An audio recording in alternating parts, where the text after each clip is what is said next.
I've no idea which microphones. I've just put them all up. Okay. Can anyone hear us? Fuck me. Anyone in the What chat? a disaster of a start. I fucked it. I binned it, didn't I? Yeah, that was the worst one. Absolutely atrocious. Oh, it's all happening here. The tablet's fallen out of its holder. I'm deleting things I'm not supposed to delete. Anyway, welcome to the Amish Inquisition, episode 431 on Sunday, the 2nd of August, 2026. I'm Phil. I'm Ben. And I am Matt. And you are Matt. And tonight we're very happy to be joined by the Shadow Teacher 33, Jason Abraham. Can you hear us, Jason? Fantastic.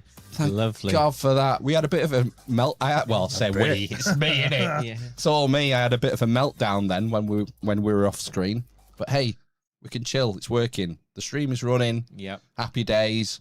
Before we get rolling, if you're watching live on YouTube or Twitch, drop your questions in the live chat and we'll get to them if we have time. Okay, folks? Yeah, definitely. So how are you, Jason?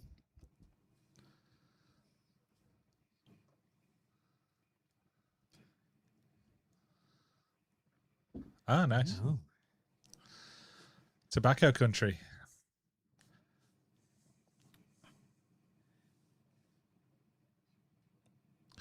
It's been all right today, isn't it, weather-wise? It's usually grey and dismal, but we've had a period of extended sunshine for a bit, and now we're all a bit frazzled. But I think it's back to normal now.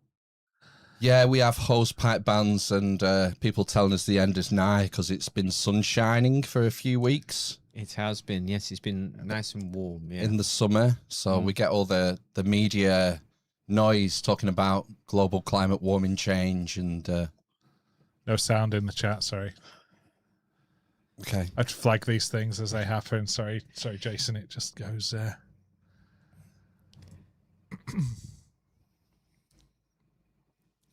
Right. Finally. Yeah. It's.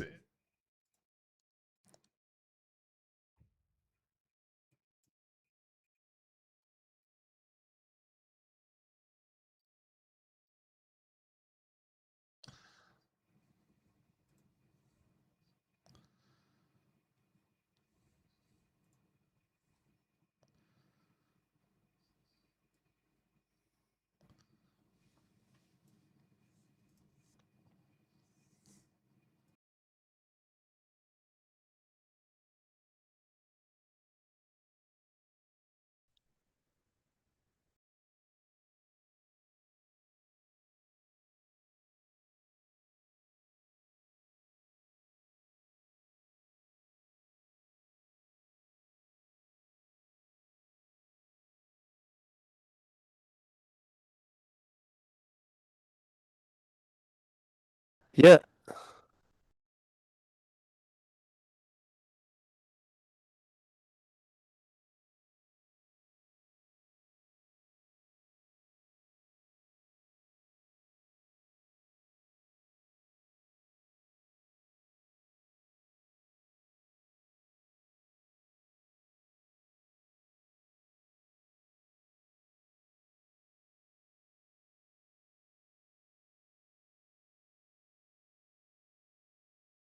Of awakening, initially is what happened in my perspective is just this big awareness of my own beliefs and how they're being conditioned from these outside forces.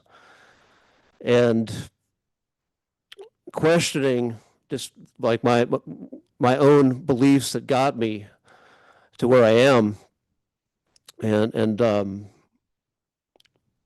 initially coming to a place of being having to face and letting things go, like with what I'm facing. And I'm curious, like with awakening, what brought you guys into to opening up to conspiracy and essentially this different type of perspective on reality?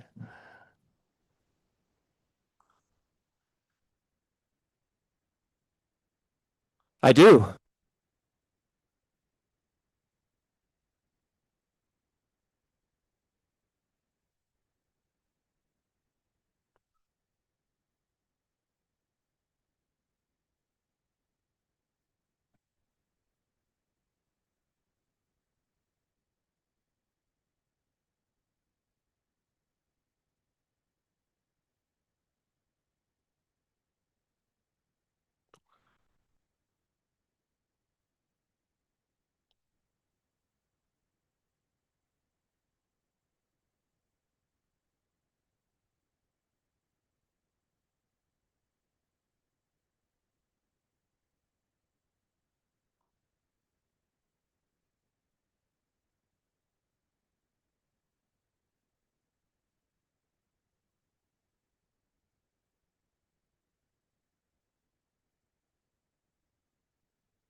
Yeah. What about you, Matt?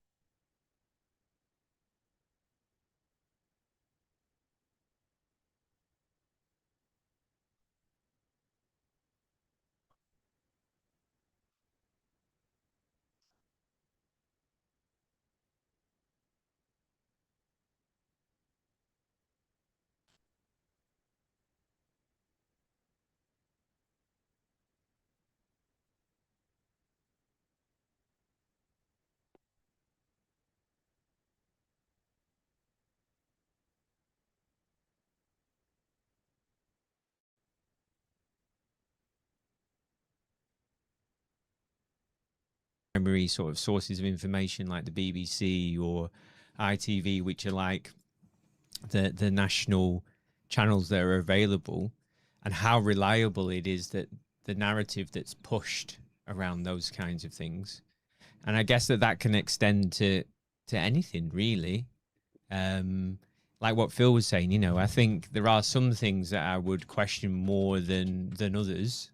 And some of it perhaps seems to be more sound as well, I guess.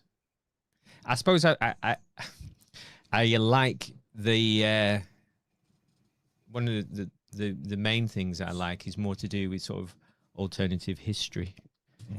And Lost civilizations and things like that. Yeah, they're a little bit more mysterious rather than getting bogged down into, the WEF essentially. Do you know what I mean? Yeah.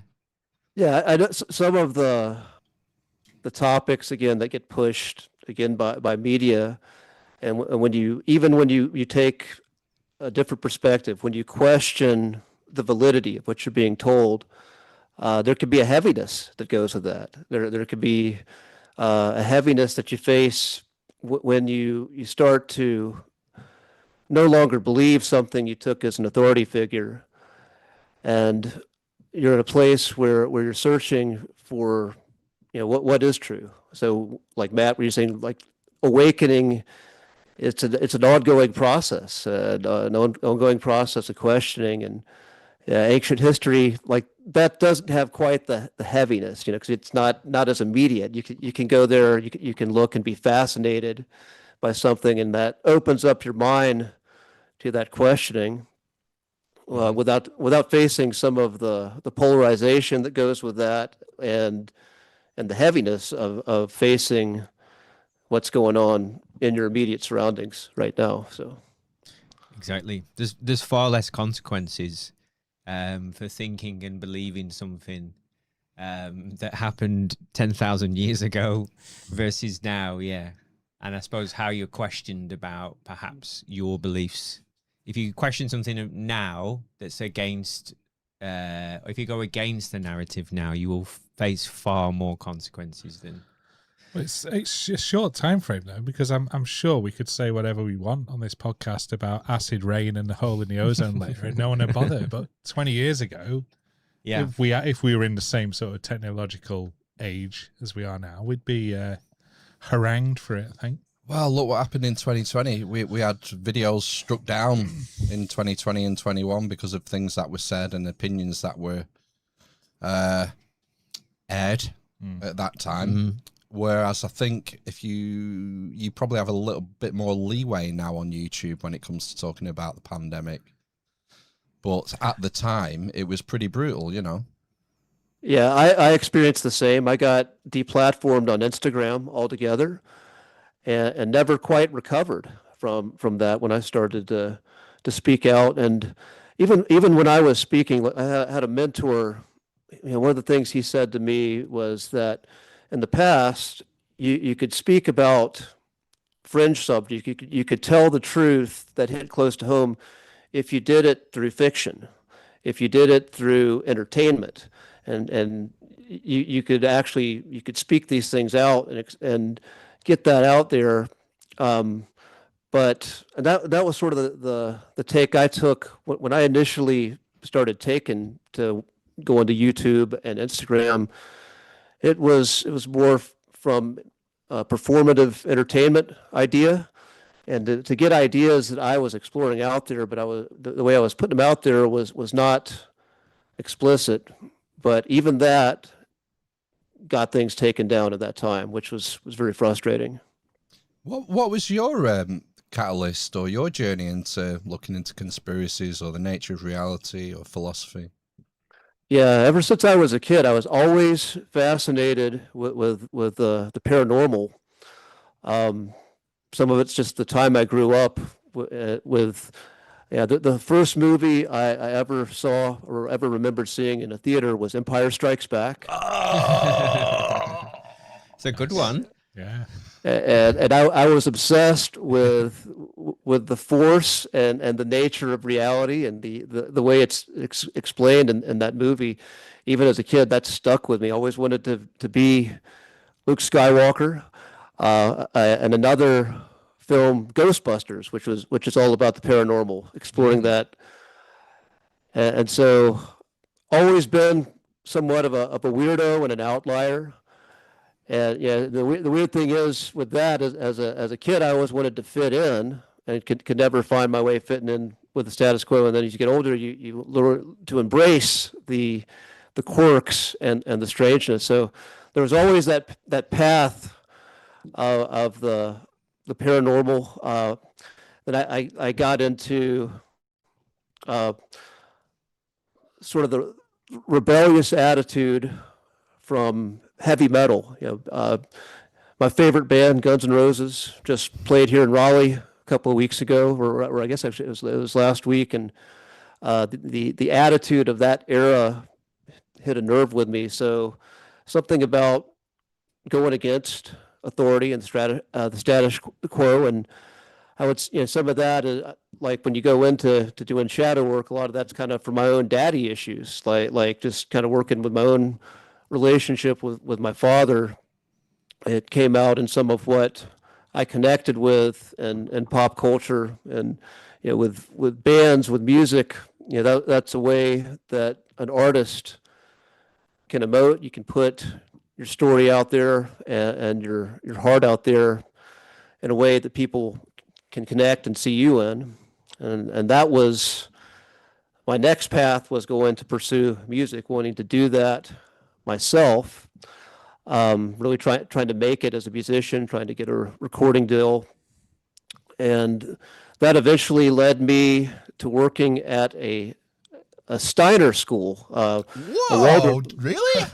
A Waldorf school, yeah. So I ended up, when I was living in Atlanta and moved down there for music, there was a boxing gym that opened up.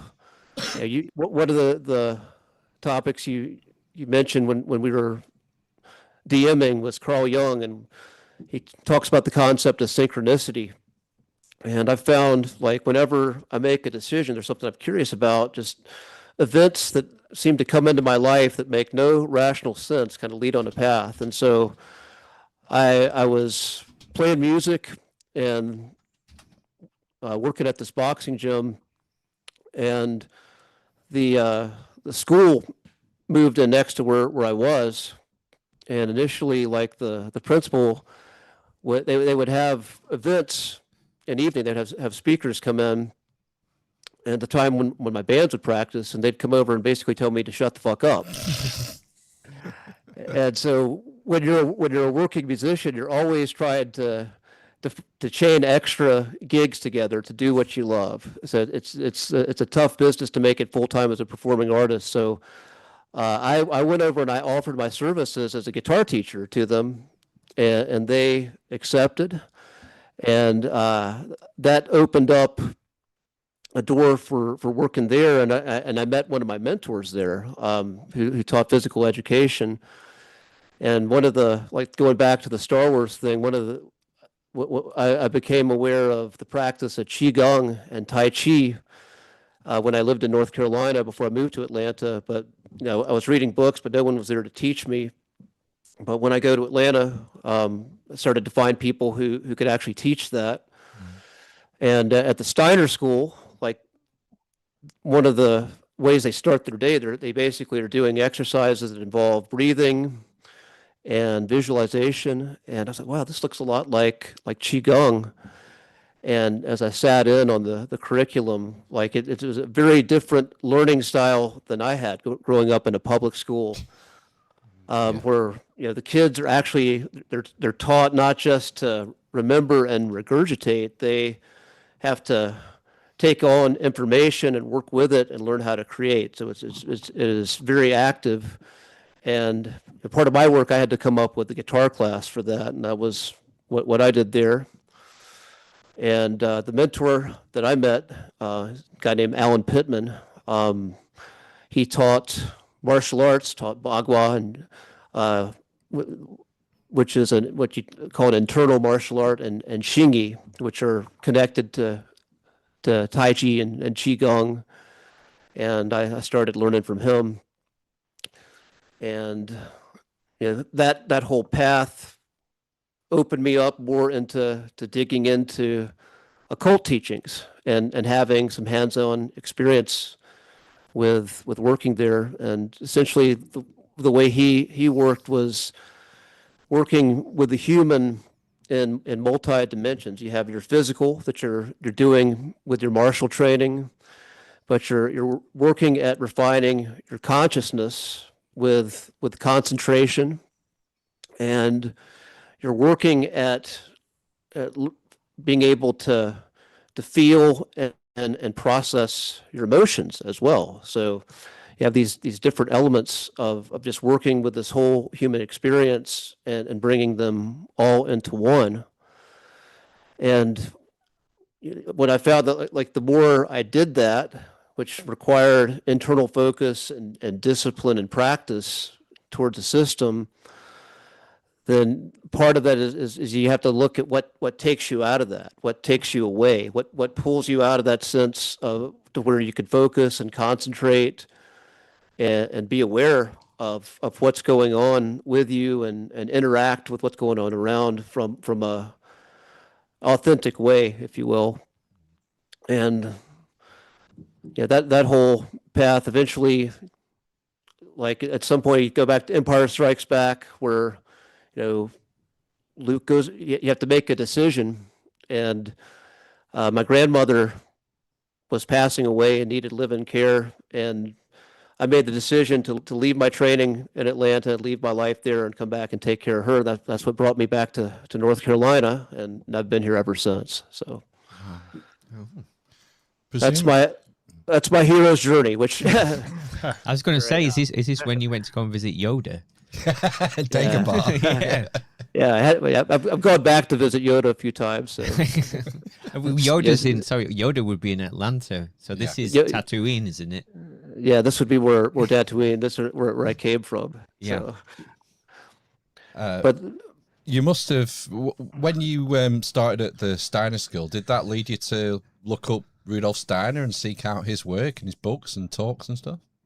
That came in much later. Did So it? so most of that at that time, my focus was on music, and like I was really into boxing at that time as well. So it was just really trying to it was focus. I was focusing on those things, and I never heard of Rudolf Steiner in my life until working at that school.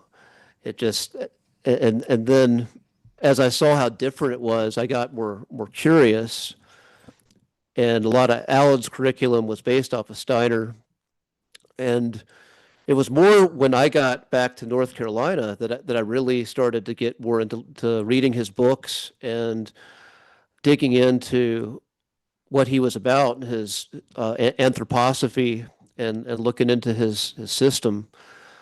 And that's, more so really in these recent years, like in 2020, like I would say, like his work found new relevance in our modern times. And so it was like right before this time I started to really dig more into his work on a deeper level.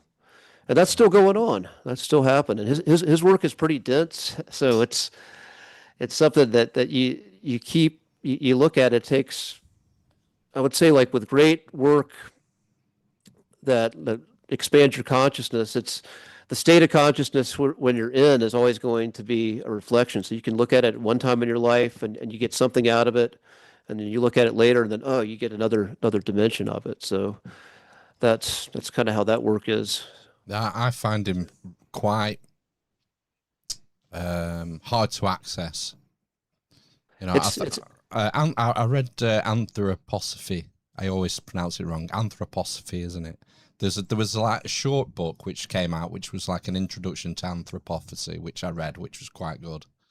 And then I tried to read Eurythmy, and I got through it, but I just did not get it at all. That's the dancing movement, yeah. And recently I was reading one about Atlantis and Lemuria because I thought that's right up my alley, and I just found it was just a slog. I just found it a slog. I don't know what it is, whether it's his style of writing or what. I really struggle with it. A lot of it, I would say, it's the style of writing. It's pretty dense, and it takes, you have to sit with it, and sometimes it helps to have other people who are working with that around. Like, so when I actually started to read the writings, I didn't have the community to work with, and I found it hard to read as well. The Philosophy of Freedom was the first book I read by him. So that sounds like up my alley as well. Then maybe I'll seek that one out. Yeah, it's hard to read. It's going to be work to get through it. So it's one of those things you have to take in chunks and little bits and pieces. The only reason I found him was through references, because he seems to be one of the OG guys. When you look at esoteric writings, when you go to the back of the book or you read the footnotes in the book, there's half a dozen names that keep cropping up. Madame Blavatsky, Rudolf Steiner, Manly Hall, Schwaller de Lubitz, a few others, and they just keep recurring and recurring. You think, well, there must be something in this. All these other authors keep referencing it, and that's when you go back. That's how I ended up looking at Steiner, I think, years ago. Yeah, that's what brought me back to him as well. So the work I got into in Raleigh was in personal training and working with holistic wellness. And there's a holistic wellness coach who's a godfather in this sphere named Paul Chek.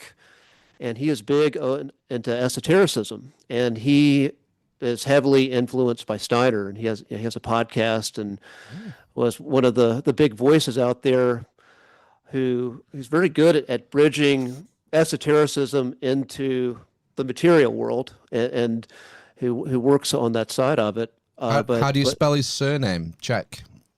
Chek. Right. Okay. We'll look him up. Yeah, he's worth checking out. To interrupt. But that's sort of what brought me back into Steiner was listening to him and how he was applying that, because that was so much of what I found too is just the challenges in your life when you hit these brick walls that always ask you to dig deeper into something. and that's been a theme of my life. Like when the surface stuff just doesn't work anymore, and you hit that wall of disillusionment, and then you keep going and asking that question, why is that? When you stay on that path, um, and so that was something just even in the work too with wellness and personal training, where more people think of that as strictly a physical approach. It's something I find most people hit their big challenge when they're just facing their own consciousness, like how they're showing up in things. And even my own challenges, when I get frustrated with people and get to the place where I can be dismissive, it's usually an invitation for me to look deeper into myself and like, where's my consciousness at this point in time? And what am I holding on to? What do I need to let go of so I can open up to a different perspective to get through this? You know, with the physical training thing, it's not something I do. I don't run or jog or go to the gym or anything, but it's part of the lesson in that is to do with will and like overcoming, forcing yourself to do something you don't want to do. Is that kind of part of the deal with it? You know, I'd say that's more of the mental training. That's right. More of the mind. The will is more of the decision of showing up and having the discipline to do something hard. The physical part is more about building a more able body, a more resilient body, that you can have like more of an expanded physical expression in. That's more of and there are different avenues to that. But that's more of the physical element of it. It's taking care of that base level, your home. Also being able to feel your body, being able to take information and signals from it, to listen to it. Sometimes you can, even when you're in the will and you choose to do something hard, you can overdo something to the point of your detriment, like knowing when, okay, I'm overdoing it here, I'm burning out, it's time to pull back. But that's more of the physical part, is just building that relationship with your body and building a more expansive container so that you can do more in a way that's relevant to you, with what's important to you. It's easy for me because I'm not a natural athlete, but I do love training. I love that process. I got in a lot of fights when I was a kid, so I like being able to handle myself, learn how to take care of that. And then when you can express yourself that way, that was the way I found power and freedom. But everybody, I would say you could have, there's a way that you could work on your physical vessel that's going to be enjoyable for you. It doesn't have to be running, it doesn't have to be lifting weights, but there's some practice you can have that you'll find, and you may not fall in love with it. A lot of it's just, sometimes if your love is podcasting, you build a physical practice that opens you up to just having more endurance to sit for a long podcast, to sit in an interview for a while, or do other things. So cool. So there's an element of trying to improve yourself in some way, shape, or form, but it doesn't necessarily have to be in a physical form. It could be like acquiring a skill. Essentially, that's what you're saying. That's part of it as well. So the physical form is a piece of that. But having a skill is also part of that. And if you want to look at Steiner and the Waldorf school, that is how they are taught. That is how kids are taught there. They have an immersive experience that is holistic. They have a physical practice they learn, and not all the kids are athletes, but they have physical education. Music is part of it. Music, as well as also more left brain skills, like learning science and math. It's just this immersive process. What's this? Yeah. So what I like, you've mentioned there, but I don't want to sort of negate that, I guess. But when we went to school, you would do PE, physical education, or whatever. I assume you would have done some form of something similar, gym class, would it be called over there? And I absolutely hated gym class when I was a teenager too. Yeah.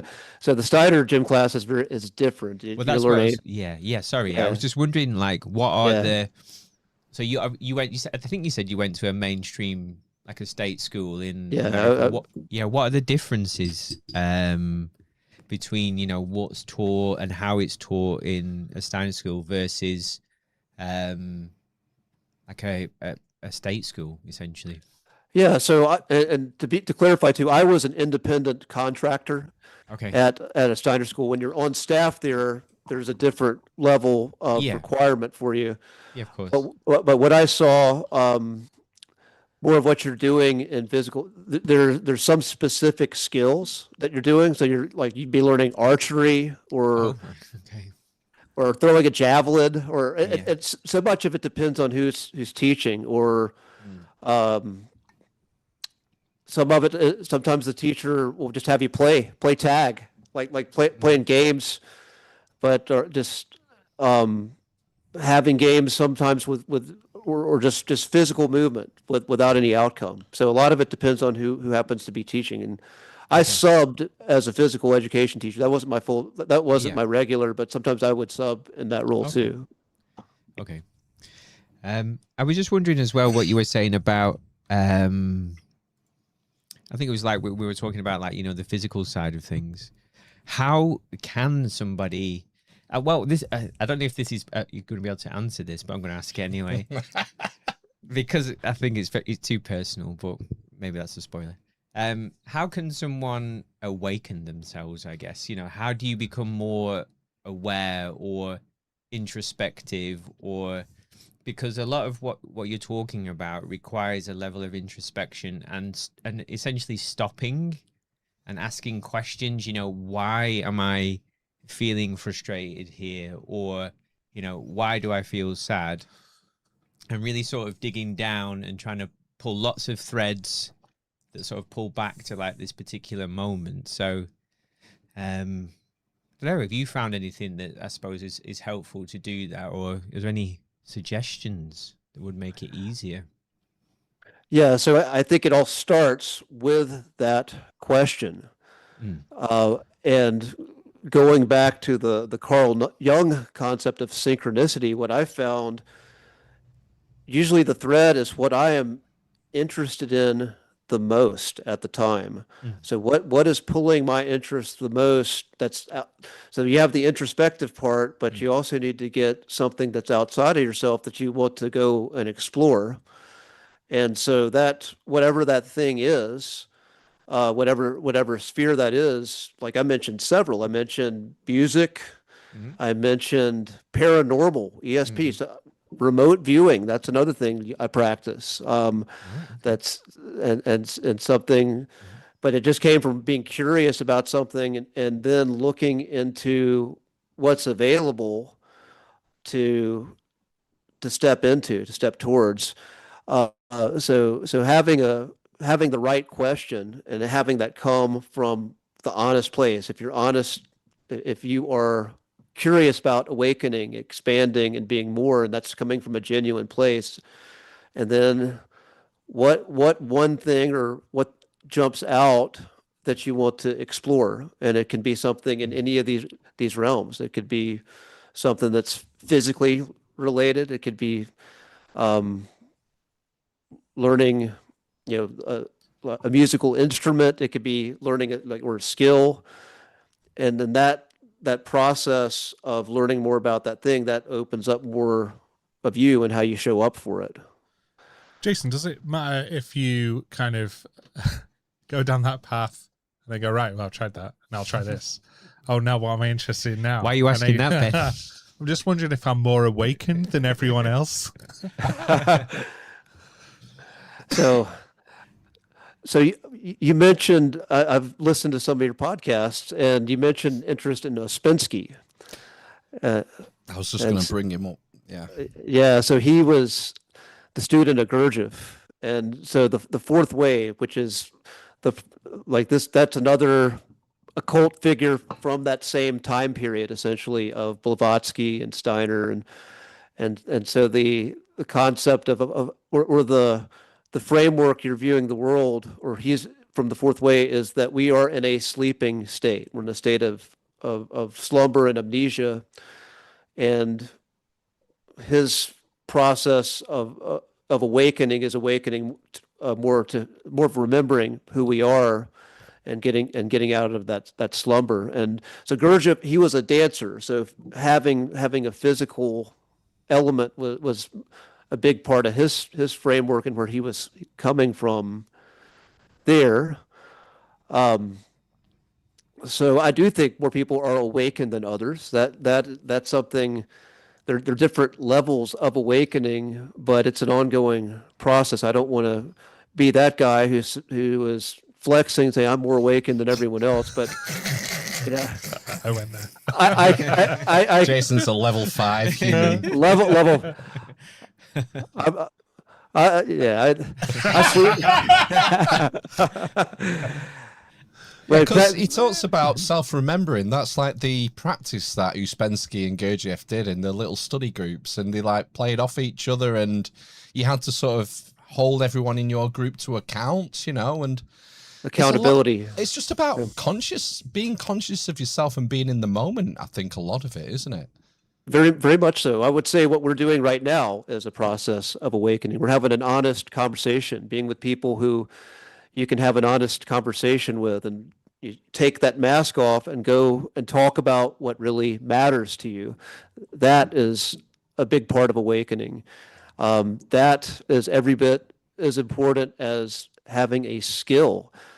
This has been awesome for me because I've been in isolation like for the past couple of years. I've been the extended period of isolation where people there's just kind of fallen out of my life, circumstantially, sometimes intentionally, just from choices I've made, just from hard stances I've taken on things, and have felt the consequences of that.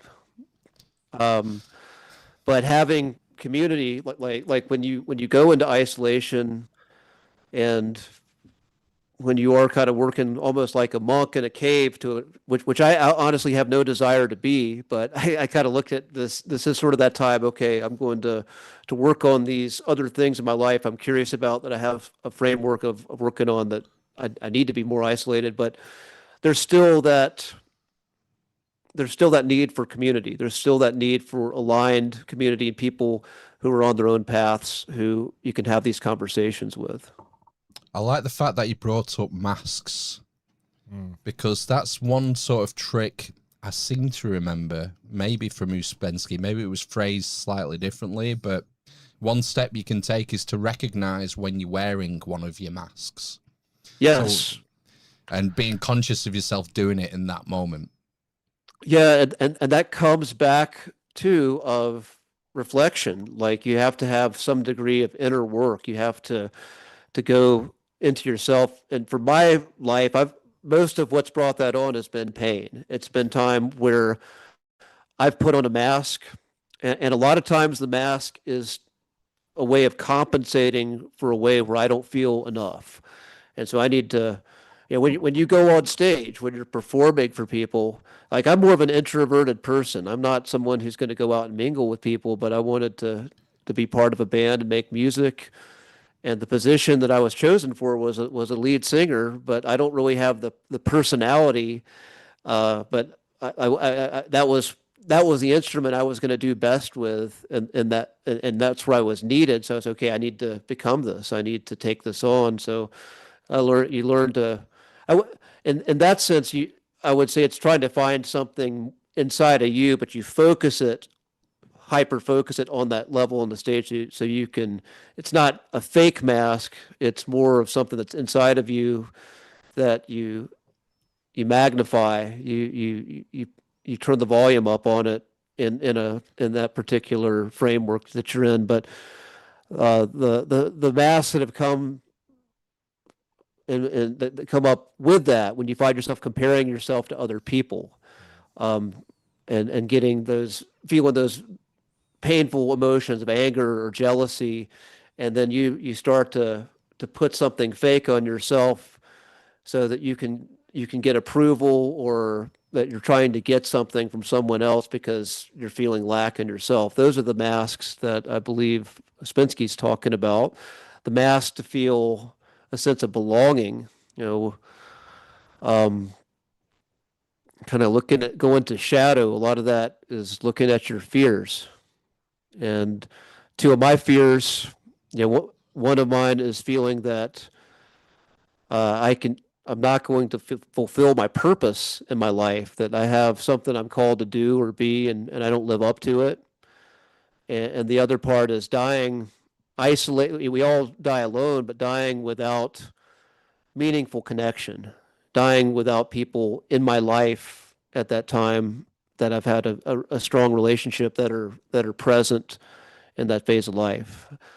And so the masks a lot of times come up to compensate for that fear, to try to fake ourselves out of feeling those fears and insecurities. Wow, those are mine, at least. That's intense.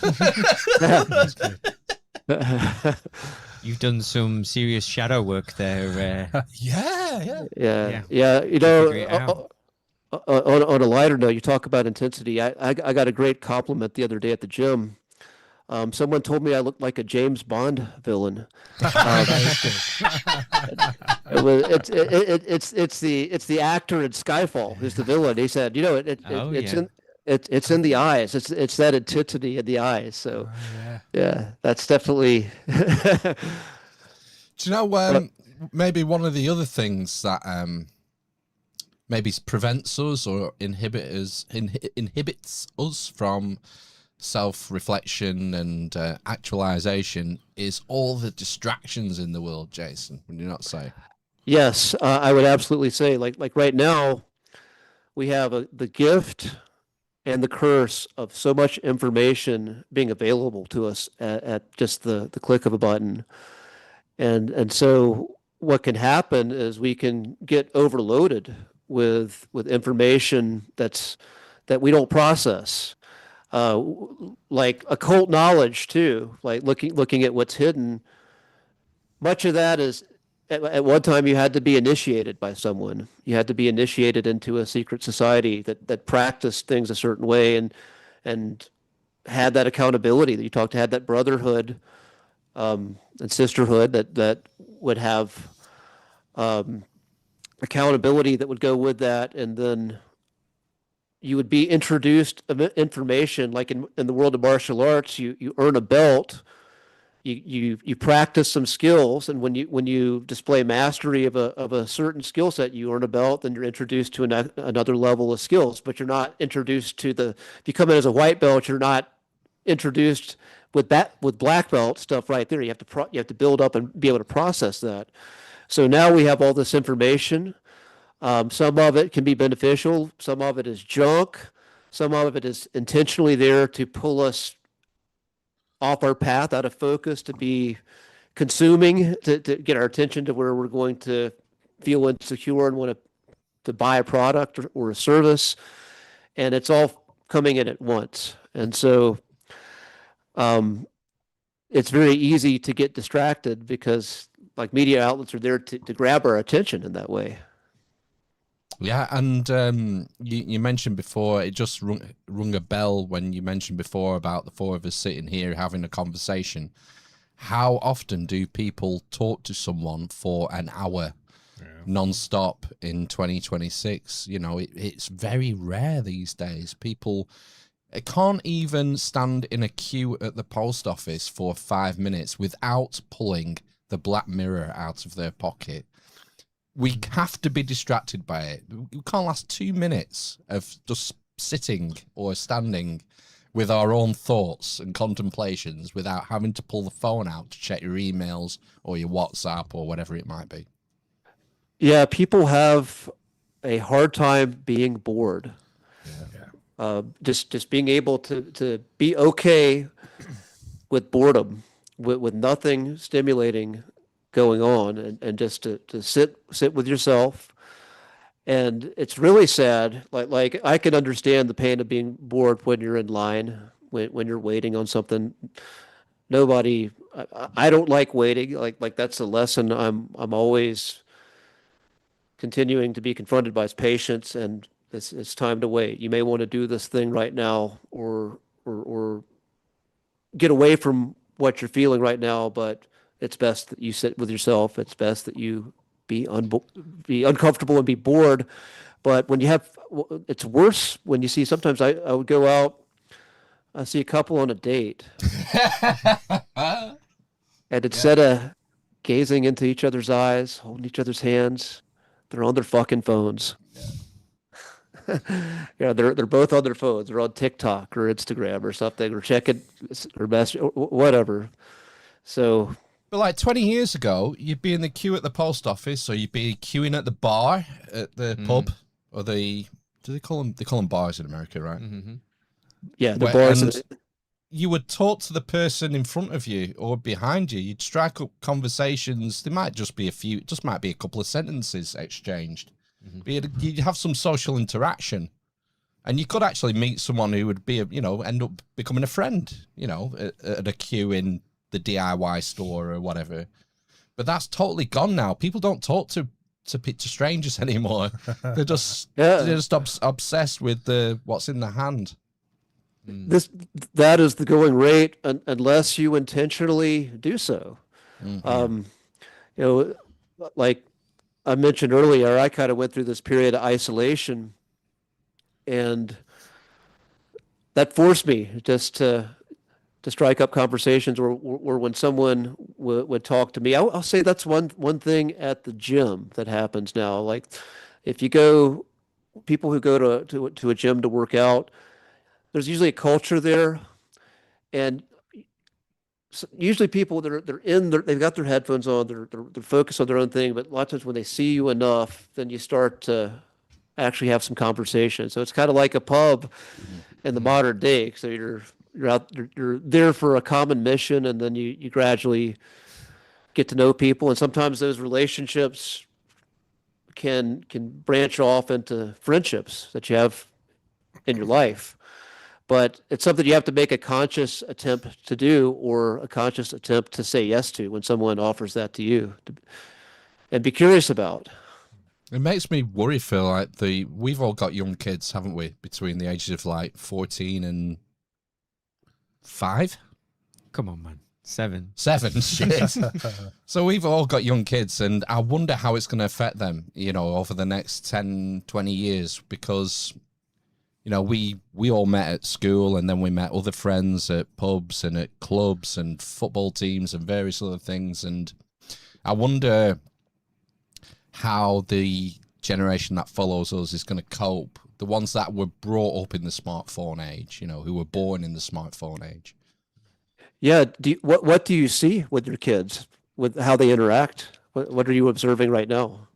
I mean, I've been pretty good. I've tried to keep the phones off them and the devices, and it's like I've just relented and given my youngest kid a phone on the account of that he's now going out on his own into the world on his bike, and it's part of my insecurity that I want to be able to contact him, or he can contact me if something happens, if he has an accident or whatever.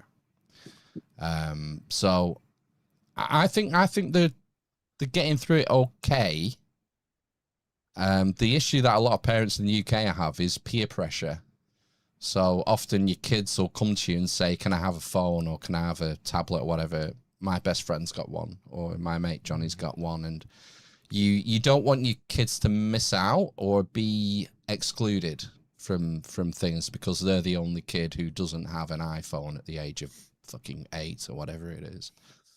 So it's difficult, but I think you've got to sort of do what's in the kid's best interests rather than what the kid wants, Yeah, and that's a challenge for sure. Looking back to when I was growing up, like both my parents were working, and I spent a lot of time in front of the television. I went outside. I definitely had, I had the gift of friends and community, but I also watched a lot of television, and I got a lot of programming from the television that my parents did not necessarily want, and that was sort of their challenge, learning how to deal with that in me. And I guess in this generation, the phones and the devices, or figuring out this is here, And kids definitely, you get, if you're the odd man out, you get picked on. No kid wants to be in that position. And so it's a challenging And line to toe. it's an order of magnitude more complex because social media, as you mentioned before, it's all about attention and selling advertising revenues. They're rewiring kids' brains, the way the dopamine works and the hormones. They're being messed with by companies like Facebook, Instagram, TikTok, and the others. It's a level of, I think it urgently requires addressing, and it's sort of a level of complexity above what we grew up with kids TV, which might have been on for an hour or two in the afternoons, and then the news came on, and the kids had to go and find something else to do because the kids programs had finished, whereas now it's all on demand and they can swipe. That's the thing I find is the main difference is how much control they have over not so much what they're consuming, but when and where they're consuming it, I guess, in that, you could give your child a tablet, and then like Phil was saying, you would have, when we were lads, you'd have to wait for like 3:30, children's TV programs would start, and then they finished at 5:15 every day. And that was it, basically. That was your window of joy. That's right. And then other times you just had to go outside. But then when we look back as an adult, you think, right, okay, that was actually the fun part, was being outside of the hour and 45 minutes of TV time was actually the most enjoyable part, perhaps. It was designed like that to keep the kids distracted while you were cooking the tea. Making dinner. I think so, yeah. Yeah, maybe. But I suppose for me, it's like that flicking. So I noticed until relatively recently, my eldest would not finish anything, basically. And then very recently, over like the last sort of few months or so, he started to sit down and watch entire films. But I don't know if that's just because he's a bit older, or he's not allowed his tablet at certain times of the day and stuff, so he has to sit and watch a film all the way from beginning to end. But even within that, he could still flick from the film to Netflix to something else, and pick up and watch half an hour of this, half an hour of that, and mix around it all. Do you know what I mean? So I think that's the thing, and I don't know what that is, because my dad didn't have a TV, I suppose, when he was growing up. So it's the wireless radio. I don't even know if he had a radio at home, to be honest with you. But there was always complaints to me about, you can't be bored, essentially, and I'm just repeating the same things, but maybe the technology is different. I don't know. Yeah, the instant gratification that is available now, I can see that is a much greater danger for a developing child than what we had growing up with television. And that is going to affect their brains for sure. It's going to affect anyone who's growing up with a phone, and when your brain is developing like that, it's going to make an impact. Well, adults get addicted to this shit, never mind children. Yes, we do. Absolutely. Yeah. They've got no chance. Exactly. Yeah. Yeah, it's a difficult situation to sort of navigate, but it's where we are, and you just have to do the best you can, haven't you? Yeah. Very, very tricky. Yeah, Definitely. And again, it's one of these things that distracts us from what maybe we should be doing. And like you call the shadow teacher 33. Are you a 33 degree Freemason, Jason? Oh, the question, yeah. I when I took that moniker on, He's not saying no. He's a 33 degree free Jason. 33 degree free Jason. Yeah. So when I took that name on, like I started to talk openly more about conspiracy and fringe content, and some view the Freemasons as the supervillains, like in the as I'm sure you're aware of, and there are definitely people who get into numerology and symbolism and the 33 being everywhere, like being that being the master number.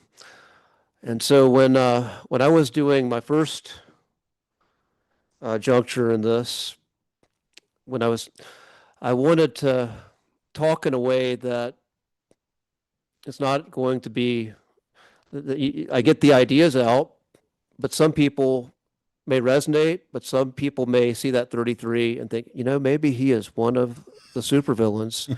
Well, yeah, I just thought that you had to knock out the 32 that came before you in the boxing ring. Andy does look like a Bond villain. Yeah.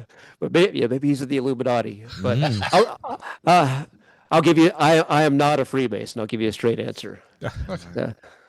I don't believe you. No. But I don't take that.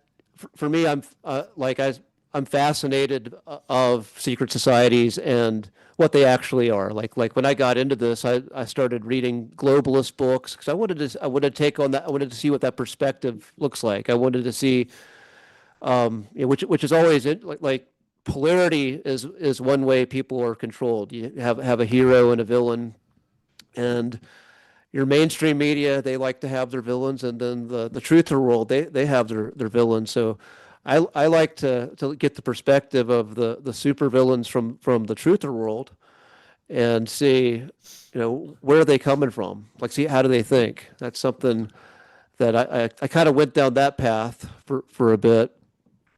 Not there now, but there's a time where I went down that way. But long answer I gave you. No, I'm not a Freemason. That's fair enough. For those who may that may disappoint some though. Yeah. They are seen as like a boogeyman oftentimes in the sort of conspiracy community, amongst others.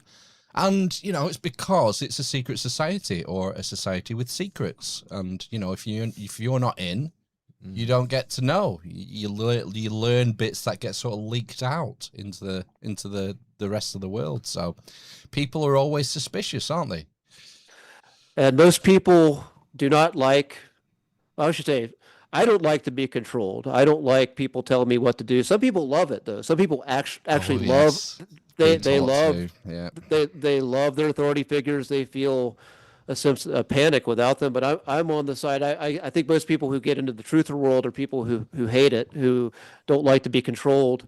Yep. And then when you have a secret society, when you have people who have secret knowledge and they are in positions where they can make policy that affects your life, that's how where that story of the supervillain comes. So I get that. Yeah. And it goes right back to the mystery skills as well. Eleusinian mysteries, all these. So there's like a continuity all the way from before classical times to the modern age of societies or groups organizing and then initiating people. You can't reveal the secrets on pain of death. And I mean, we're going down a bit of a rabbit hole, but you wonder how much these groups actually have control of the ordinary person's life, I would say more than most people want to admit. Yeah. And even those of us who start to awaken to it, we become aware of it. You're like, oh shit, so much of these beliefs I have, they've come from this thing, and kind of going back to what you're dealing with your kids, a lot of it is just what is the best I can do? Like when you come face to face with that information, what do I do with it? Like what's the best I can do? Like some people who I was in contact with, they were big into getting off the grid and kind of moving into these off the grid communities and self-sustaining, breaking away as much as they could from the system. And when I started to look at my talents and my actual skills, I have very little skills at the moment that would have be very useful. You can always learn, but I also have part of a desire to still be in the world as well, to be engaged with media in a certain way. And so kind of looking at what I'm good at. Am I going to honor my highest calling by going off the grid and just disappearing in that way? Or is it figuring out, okay, how could I take this awareness and then go back into the world with it? And I chose the latter. It's like the monk stuff, the stylites, you know, these guys who secluded themselves for years at a time. You know, the stylites. Is it Simon Stylite? Was he up a pole for 24 years, something like that? As a sign of his devotion. And yeah, I mean, he got famous for it. So it kind of, he was his own propaganda, his own PR guru, if you like. And he came down from the pole. No, I think he died up there. Oh, right. I think he died eventually. He died after 2 weeks. But yeah, but there's kind of, I'm with you there. It's like, what's the point in being completely disconnected from the world? Is it almost a bit selfish doing that? You know, I think some people may have the calling to do that, and depending on the culture that you are raised in, somewhat too. Like when there are some that is their calling, is to purify through denying the world, but that's not my calling. You know, that's just something I owned. For some, if I was doing that, it is usually coming from a place of being overwhelmed and reactionary and being selfish. So I'm like, you know, fuck it, I'm done with this. I'm just walking away because I don't want to contribute. I'm going to take my ball and go home. But for some people, I think it's like it's their path to do that. But that's just not me. The way of the monk. Going back to Gurdjieff or Uspensky in the four ways. You've got the way of the monk, the way of the fakir, and the way of the yogi, haven't you? Yes. So you've got like the physical exemplar, the what would you say, the emotional center, and the intellectual center being the yogi, and that those are the three methods that people have used throughout history to try and reach enlightenment. And that Uspensky's message as well, you can't just use one or the other. You got to try and sync them all up and balance again, isn't it? Yin and yang, trying to find a middle ground to improve yourself. Middle ground and interconnectedness with these different aspects of being. They all feed off one another. Yeah. You know, you call yourself the shadow teacher. Is that a Carl Jung? Is he the guy who sort of come up with this concept of the shadow? I thought it would just be a really good villain name. But a lot of times what you embrace, it takes you down that path. So Carl Jung is who came up with the concept of the shadow.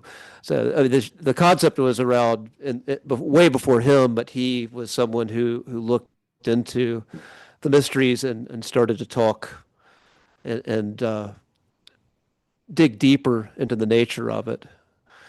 And so when you stare into the abyss stares back.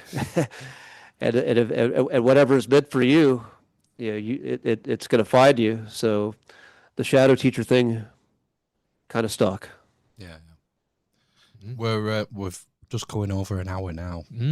I would just like, Jason, before we wrap up, to know if you've got any sort of quick and dirty hot fixes, like tips. Shadow hacks. Yeah, shadow hacks. Hey, new YouTube channel. Shadow hacks. So tips for people who want to get in this. I'm guilty of this. I read I read books occasionally. I'm interested in self-improvement, but I just never seem to get around to it. You know, what can people do that's sort of practical and actionable and sort of easy first steps, do you think? Yeah, easy first steps. Simply go out in nature, build a relationship with nature. Specifically, sun gaze. Go out, if you can get out at sunrise or sunset and just simply watch the sun. Just be there with it, watch it, put your device down and watch and see what happens. Just allow what happens to take place and do that consecutively. Like go out and just watch a sunset, something that sounds so easy, so simple, and just be present with it. Um, Community, people who you have an honest heart connection with, make an effort to connect with those people on a regular basis. Could be weekly, could be monthly. Just building that community to have conversations, talk honestly. Some people who you trust, you can bare your soul to. Move your body, take a walk. This goes back to Nate. Go outside. Just simply take a walk. Ideally, you could like be without a device. Just listen. If you can go out to a forest or go out to a beach and just listen to the sounds of nature, and just be present there. If you have to have something on, you could listen to a podcast or an audiobook. You could put something in that's interesting to you while you're moving. Yeah. And I'll end it there. Okay. Move it in nature. Well, I think this has been fantastic. Yeah, absolutely. Yeah, good. I enjoyed this. I appreciate you guys. No problem. No problem. Thanks for agreeing to come and talk to us. We appreciate you. Yeah, thanks for giving up your time. Yeah.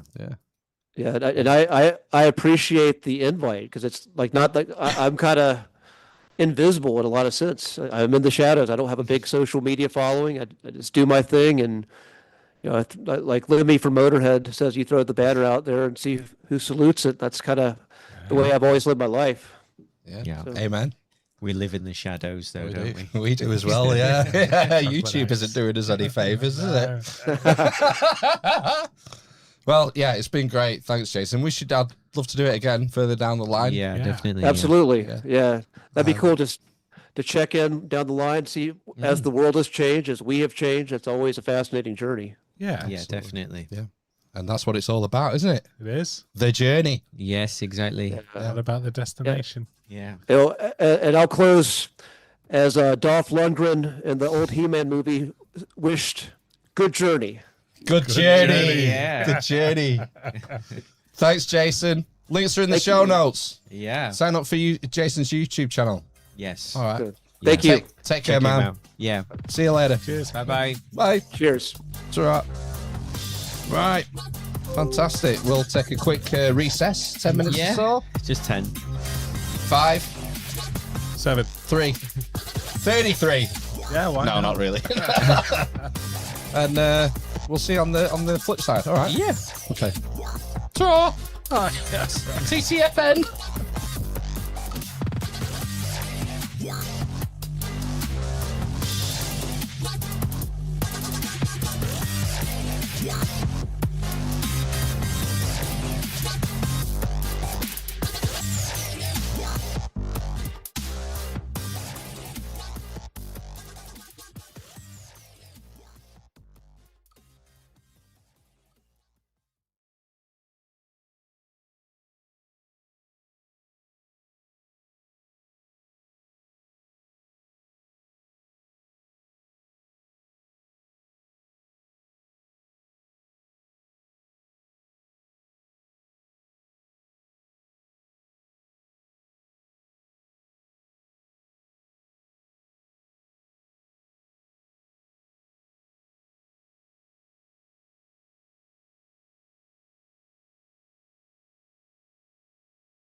January.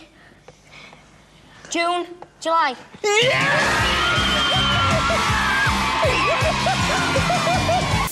The time is right.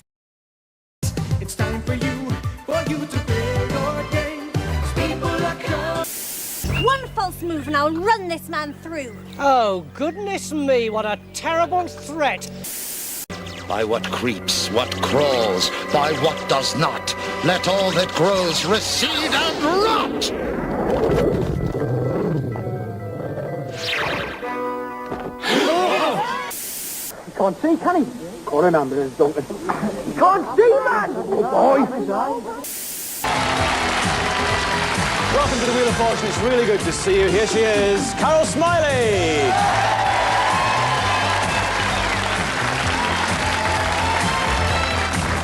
Thunderpants. On the planet Underwearer, Y Fronto, leader of the Thunderpants team, awakes to find... The magic bloomers of Underwearer, with their amazing powers and sacred gusset, have been stolen. Oh, no, sir. Summon the team, Willie Nix. This must be the work of the evil Bumrah. Yes. He's enjoying himself. Oh, where's he gone? He was there a minute ago.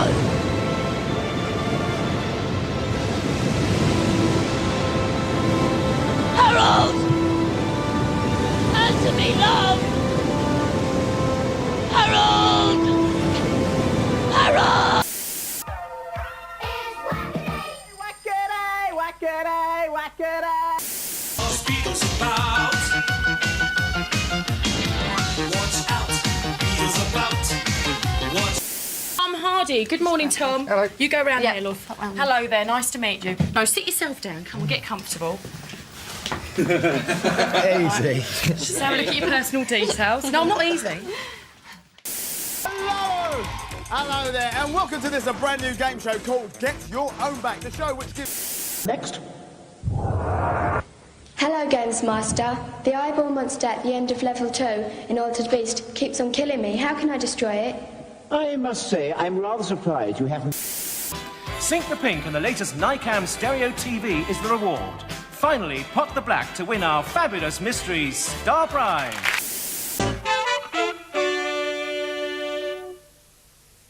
Isn't being stood up dreadful? Has it ever happened to you? It's happened to me once. Poetry, you write poems and ditties then. Have you ever shown your boyfriend your ditties? I ain't telling you. Without, so, enter, stranger. Who challenges my dungeon? David Campbell. You have some small previous experience of dungeoneering, I hope. Yes, I have. Very well. And what reward do you seek here? On Smooth Milk Chocolate, you never forget your first dime. Bloke's a nutter. Oi, nutter! Phew, what a mouthful. And What a here mouthful. he is. You did very well. Hello, how are you?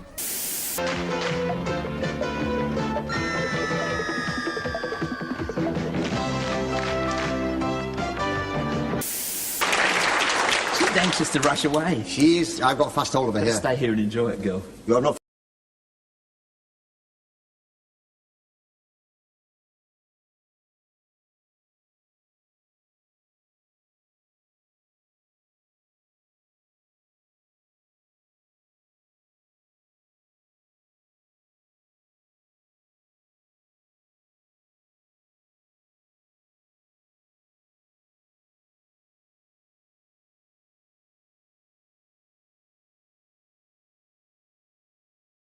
We're just contemplating.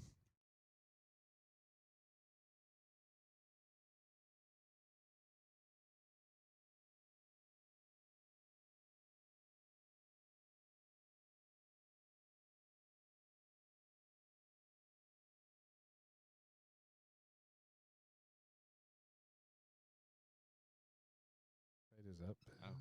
Faders active. I thought that was content. Everybody's missed out on That's that the content. best content. Best content we've Which ever is the fourth microphone? Is that for the room? Fourth? The Oh, ambiance. yeah, I don't know. It's not this one. That's me. I don't Who know. knows? Is that one? I think I'm I'll four. never know. Three's broken. Three's broken. There we go. Three's down. Like these ones with the colours, Ben. Oh yeah. The meters. Yeah, it's a bit loud. That yeah, you've made it too loud. Phil normally puts it about here. Right, well, okay, just put mine a bit louder. Well, if you got something to say, no. This ear's still not working, Phil. Oh, let's have Why a jiggle. don't you buy some new headphones then? Buy? Mm-hmm. I'll put a claim in. What? Okay. Well, here we are. It's the second part of the podcast. Push the button. The cripple and the mother of mindfulness. That work? Yeah, well, I Yeah, heard that's it. fine. That. Ben just talked over it though. Only it the was a little start. quiet as well, which is the fade it. Oh, there. Right, then we're back. The dwarf, the cripple, and the mother of mindfulness. That was our chat. Oh. With Shadow Teacher 33. Jason Abraham. That's the one. Thank you. Good chat. Yeah. Yeah. We'll have Jason back, hopefully. Yep. Raleigh, North Carolina. Yeah. Raleigh. But we didn't ask him that because, you don't want to talk about the weather when you're with a shadow expert. No, guys, you want to A know level about 5 human, as Phil said. level 5 human. How At many levels least are there? 7, I think. There. There are 7 levels of human. Yeah, I think in the Uspensky doctrine, like Jesus would be like a 5. Like, you're not getting. Was to 7. Uspensky a 7 by any chance? No, was he fuck? No, he was a 3 or a 4, I think. Oh wow. Most of us are 1s. 0. Essentially animals. Right. Okay. Yeah. No awareness. No contemplation. Just snuffling around the trough. It's just how we like it. authenticity. Right. Okay. It's all good. Going through the motions. Yeah. Yep. Plausible deniability. Yeah. It was a good chat. I enjoyed that. It's good. Links in the show notes for Jason's YouTube channel. Yeah. Puts videos up pretty regularly. Short, snappy. Yeah. To the point. Nice. Yeah. Sort of, modern wisdom. Yeah. We didn't ask about, maybe that's for another series. If you dig down into Jason's videos, there are some interesting ones with the Lord Jesus Christ. Oh, Alpha Mark II. What was his name? I can't remember. I wrote it down. Do you want me to look? I mean, you can do. Yeah, Jason, in a departure from his usual content a couple of years ago, I want to say. A while ago. He did an interview series with, I think it's like Alpha Source 1 or something, is he called? I mean, that sounds like God. Is that a guy from Power Rangers? Arc Source 1. Close. Jonathan Johnson. John Johnson. John Johnson, potential guest, maybe. I wonder, we should have asked Jason about John Johnson. I don't want to make it rude, though, and just say, look, Jason. We've only got you here. Because you are a conduit to God. Yeah. Allow us to access. Yeah. Yeah, I watched quite a bit of those interviews. They were fascinating on several levels. Yeah. So, yeah, check out YouTube's channel. All of them. Check out Jason's channel There's on only YouTube. a few on there. Yeah. Yeah. Good. Sunday. Nice to have someone on that's not been on a podcast before. Yeah. As well. Love it. Bringing you this hot content. Hey, you wouldn't know, though. No. It was very good. Very, Mm. eloquent, fluid. Yeah. Interesting speaker. Yeah, definitely. Sorry to the YouTube watchers about the audio at the beginning. The everything just went to shit, didn't it? The fucking tablet fell out. I deleted the intro music before we kicked off. Then the tablet fell out of its cradle. Yeah, OBS seems to have changed the settings for the audio. Yeah, I did a reset. I did a restart before, I was fired everything up in the command center. Got the screen set up and then stream set up and then figured out that the audio wasn't working. So I did a full restart. And then according to our meters, everything is fine here. And then people are saying, oh, we can't hear it. Yeah. But we have no way of monitoring the output of the stream with the technology we have, other than pulling your phone out and fucking watching it live with the 30-second delay. So thanks for the eagle-eared listeners in the chat who alerted me to the faux pas. Appreciate. We got there in the end. We didn't. I might re-upload the video if the audio isn't corrupted on the recording. Good. We shall see. It'll be all right. Heavens to Betsy. We'll get there. I'm just admiring the Roadcaster. Why? And its level of ashiness. It's got its own ecosystem. I used to hoover in here like once a week. Did you really? Yeah. I couldn't tell. No. That's why I stopped. Yeah. The faders, is that what they're called? These fading things? Those crusty silver bits. Yeah. Wow. Yeah. What about 'em? In the crevice of the fader, Yeah. there seems to be mainly tobacco and ash. Lying on top of the rubber shield. Okay, so So each it's- fader slot, because this is a very expensive piece of kit. So There's a rubber sheath. So the fader has like a penetrating Shaft. Yeah. Stamen. A stamen, yeah. That goes through the rubber flange slit. Gash. Okay. And it kind of, but surely, come on. Every It's time you just move full it, of ash. Yeah, every time you move it, it's forcing ash in through the flaps into the Through the workings. gash, as you might say. Eventually, it'll be more ash than technology. Yeah. If we lose one more channel, it has to go in the bin, basically. We've lost one headphone channel and one microphone channel. Yeah, there'll be people out there will absolutely love to get their hands on that just to clean it. Yeah. Fucking look to him. It's had, I don't know how much rum it's had spilt inside it. Pirates. Do you remember the globule that was here for months? It's there, isn't it? It's still there. Oh, it's still there? Yeah, it's That's transmuted. a globule that's been there for a year, maybe? Yeah. Jesus. It's bubbling into the plastic. It's obviously not biological. Obviously. Why is it obvious? Because surely it would have evaporated or Died. Just disintegrated by now. It must be lube.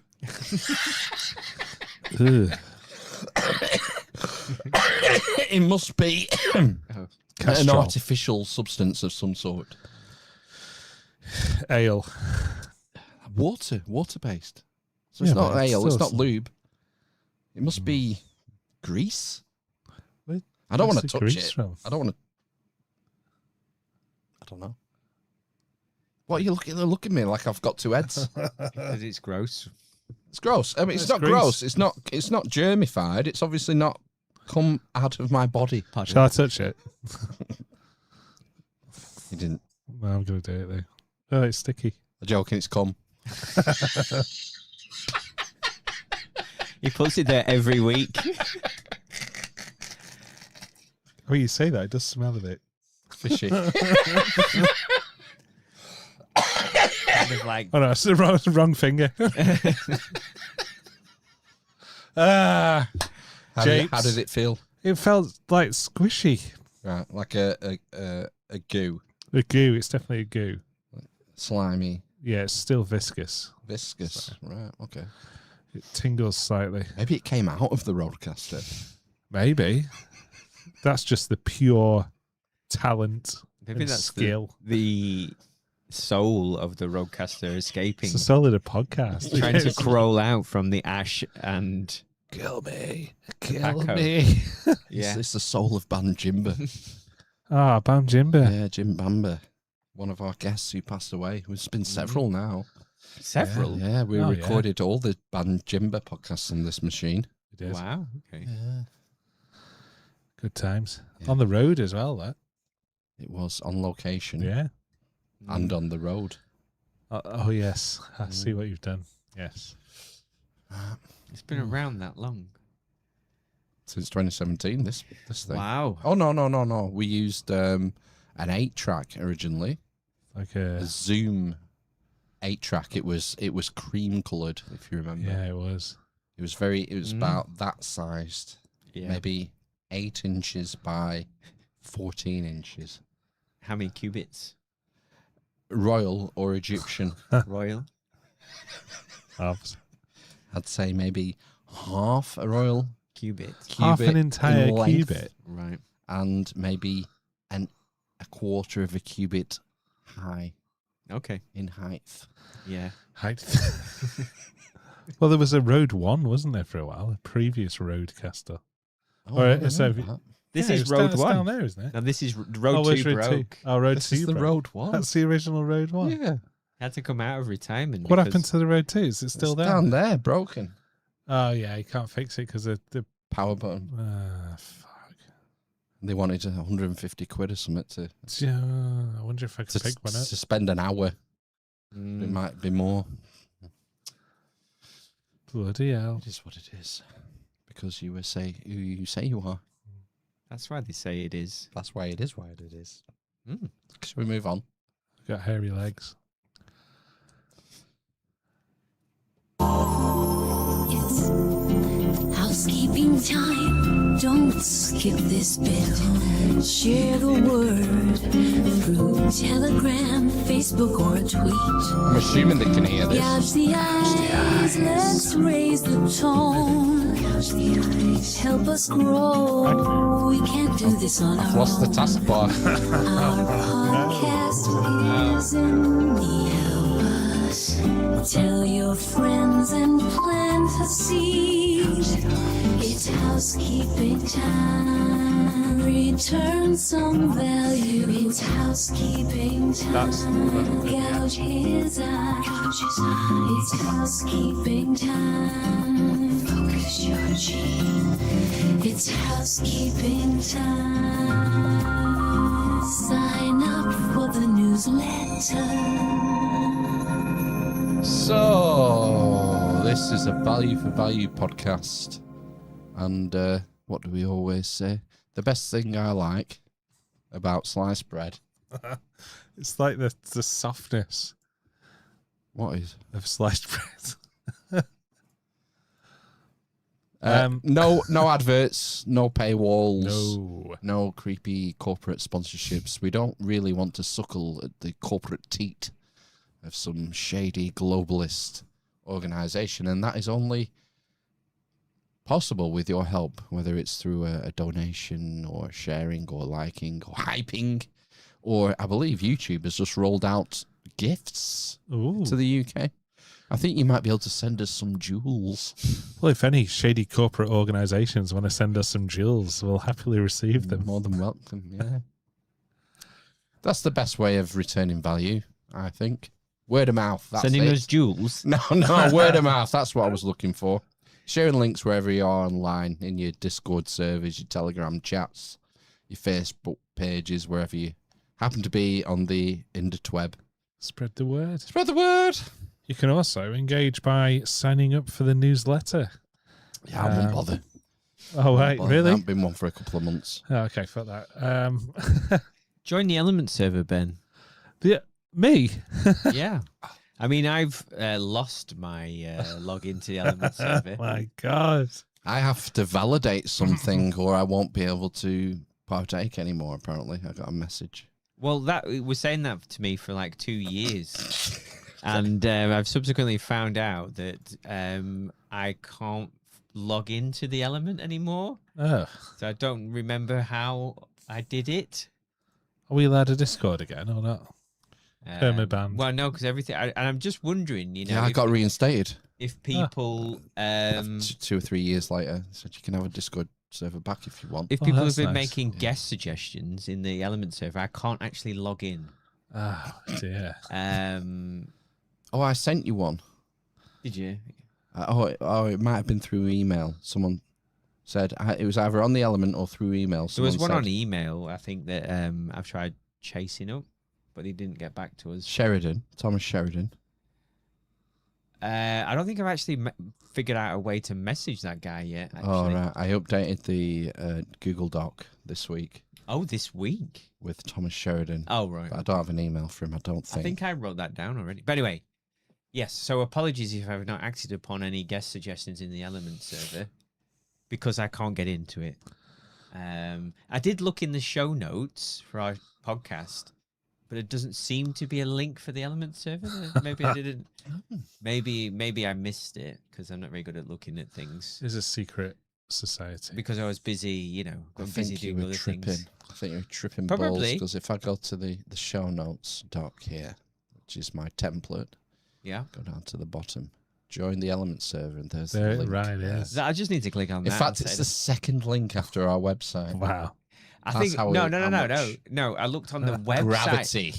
Did I not say I looked on the website? Oh, did you? The website is a shit show, man. Okay. It's Hey. a free one. I should have looked That on the show Podbean notes. Givers. GeoCities. But the problem is, I think if I log in now, will I be able to see all the old messages, or will I just see the messages now? Who knows? So if you've posted anything, I'll join again, and then make all your suggestions again. I'll monitor it. I don't think there are any new ones, right, but okay. if there are, I shall let you know until I'm kicked out because I keep ignoring that message. Yeah. Yeah. I wasn't kicked out. I think it's because I changed my phone and then it wasn't set up. And Oh, have you lost all your Pi coins as well then? oh no, Holy shit. not the pie! Are you completely no? Because I set up my wallet, didn't I? Are you still mining? Yeah, you are. My wallet. Oh, no, okay. No, not mining. That's like 3 phones ago. I put them in the wallet, didn't I? I've made a digital wallet, whatever it's Oh, called. yeah.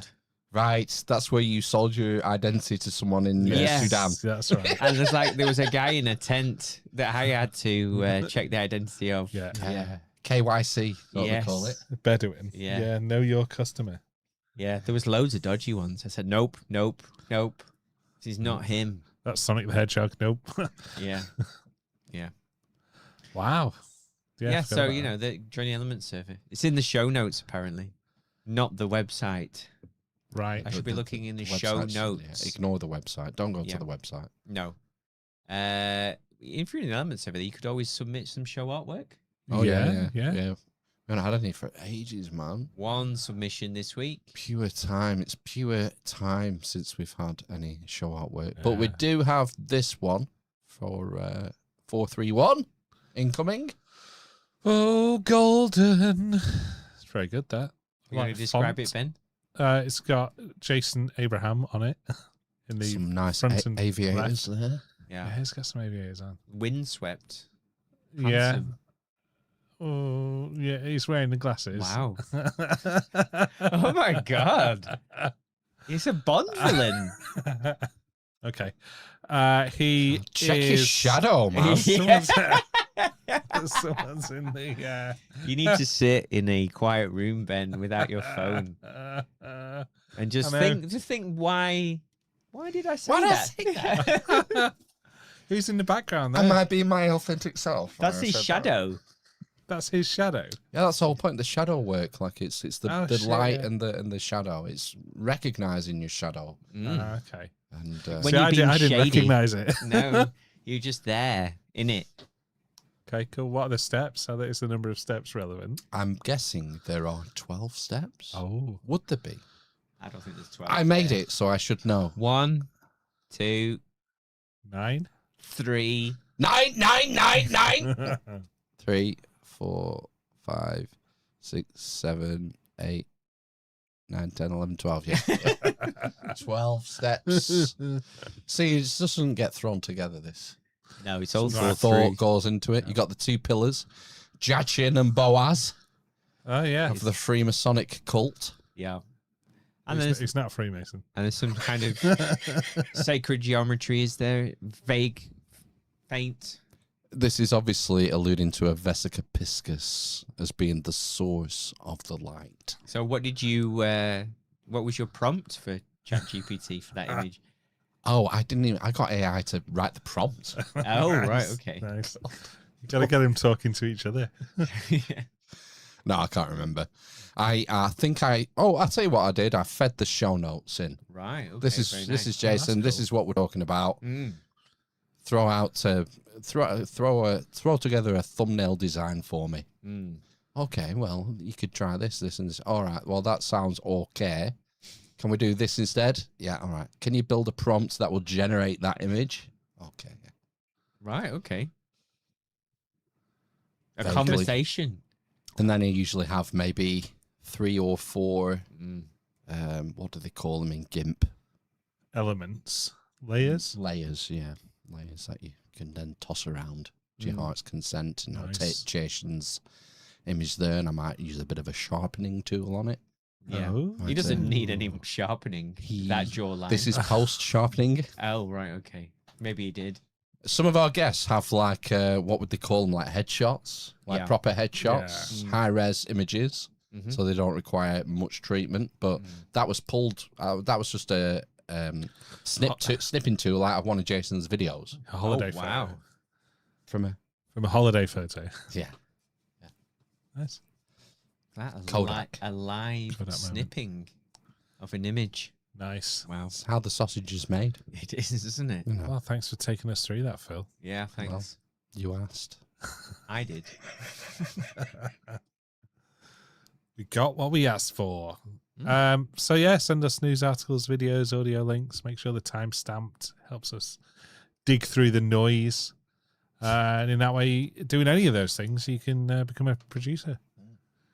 And I think the what we like the most, what we really, really love, is when people just give us money. Keep the mics hot, keep spinning the reel. Your silvers are armor. Your coppers are steel.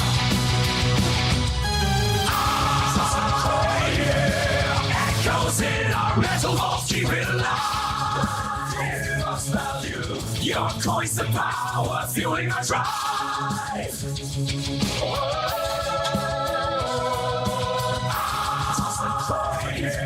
Can you be the one to keep us alive? Give us value, just press play, we slay, asking you today. Yeah, if you scroll down to the show notes, you'll find a PayPal link there, and you can sign up for a one-off donation or a monthly recurring sustaining donation. Help us keep the lights on. If you don't like PayPal, buy us a coffee. It's up to you.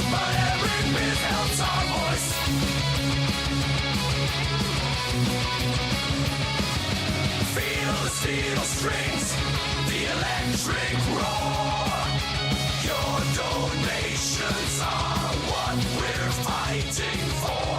Banging heads, we stand united as one. Can you value flames of your support have just begun?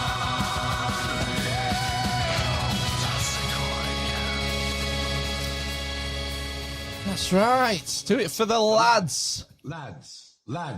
And with that said, I think it's about time we thanked the producers for episode, what are we on, 431? Wow. Still here. Yeah, let's see who we've got. It's a shame we didn't have Jason for episode 432, really, but, you know. I didn't book him. Oh, I didn't. So who've we got? We have...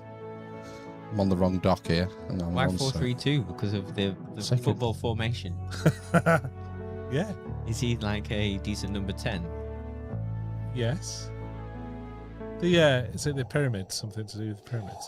Yeah, it's just a harmonic, majorly harmonic number, isn't it? Rona Kesson and Matthew Chin. And that is all. That is all for today. So thank you. Thank you for your support. Thank you so much. That's much so appreciated. Thank you. So amazing. I've heard that Matt is out of hospital now. Yay, man. And he's in a halfway house, like a criminal. He isn't quite home yet, but he's going to be hopefully home soon, I hope. Yeah, I thought he was in like a rehabby place, hospital. Yeah. Yeah. So I shall message him and find out what's happening. Yeah, good. I've been off Discord for weeks. Oh. From the Jedi Academy. I just can't keep up with there's too much going on. Not me, the DMing. I wanted to highlight because we had a huge donation of £31.20 the other week from James, and he got his credits, but he sent a message with it, which we neglected to read. So I thought I would rectify that now, if it's okay with you two. The time has passed. Cheers, fellas. I finally donated after a couple of years occasionally listening. You have embellished my car journeys and life richly since I first heard Ryan on Grimerica. It's a Grimerica donation. Oh. Gloria Moss, Penny Sartori, and Saturn Rooster. Thoroughly enjoyed from James. Thank you very much, James. Thank you, James. Nice. You are literally the best mate. The best mate. Amazing. Extremely You are extremely cool, guys. Oh, yeah, it's a breakdown. Yeah, I wondered if we could draw it out so we got to the funky breakdown again. Yeah. It's time to big up the man Dems. Have you done some beatboxing? Fucking Rolf Harris.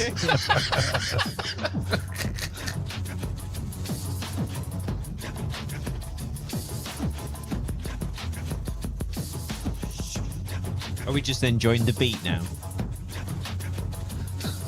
What's happening?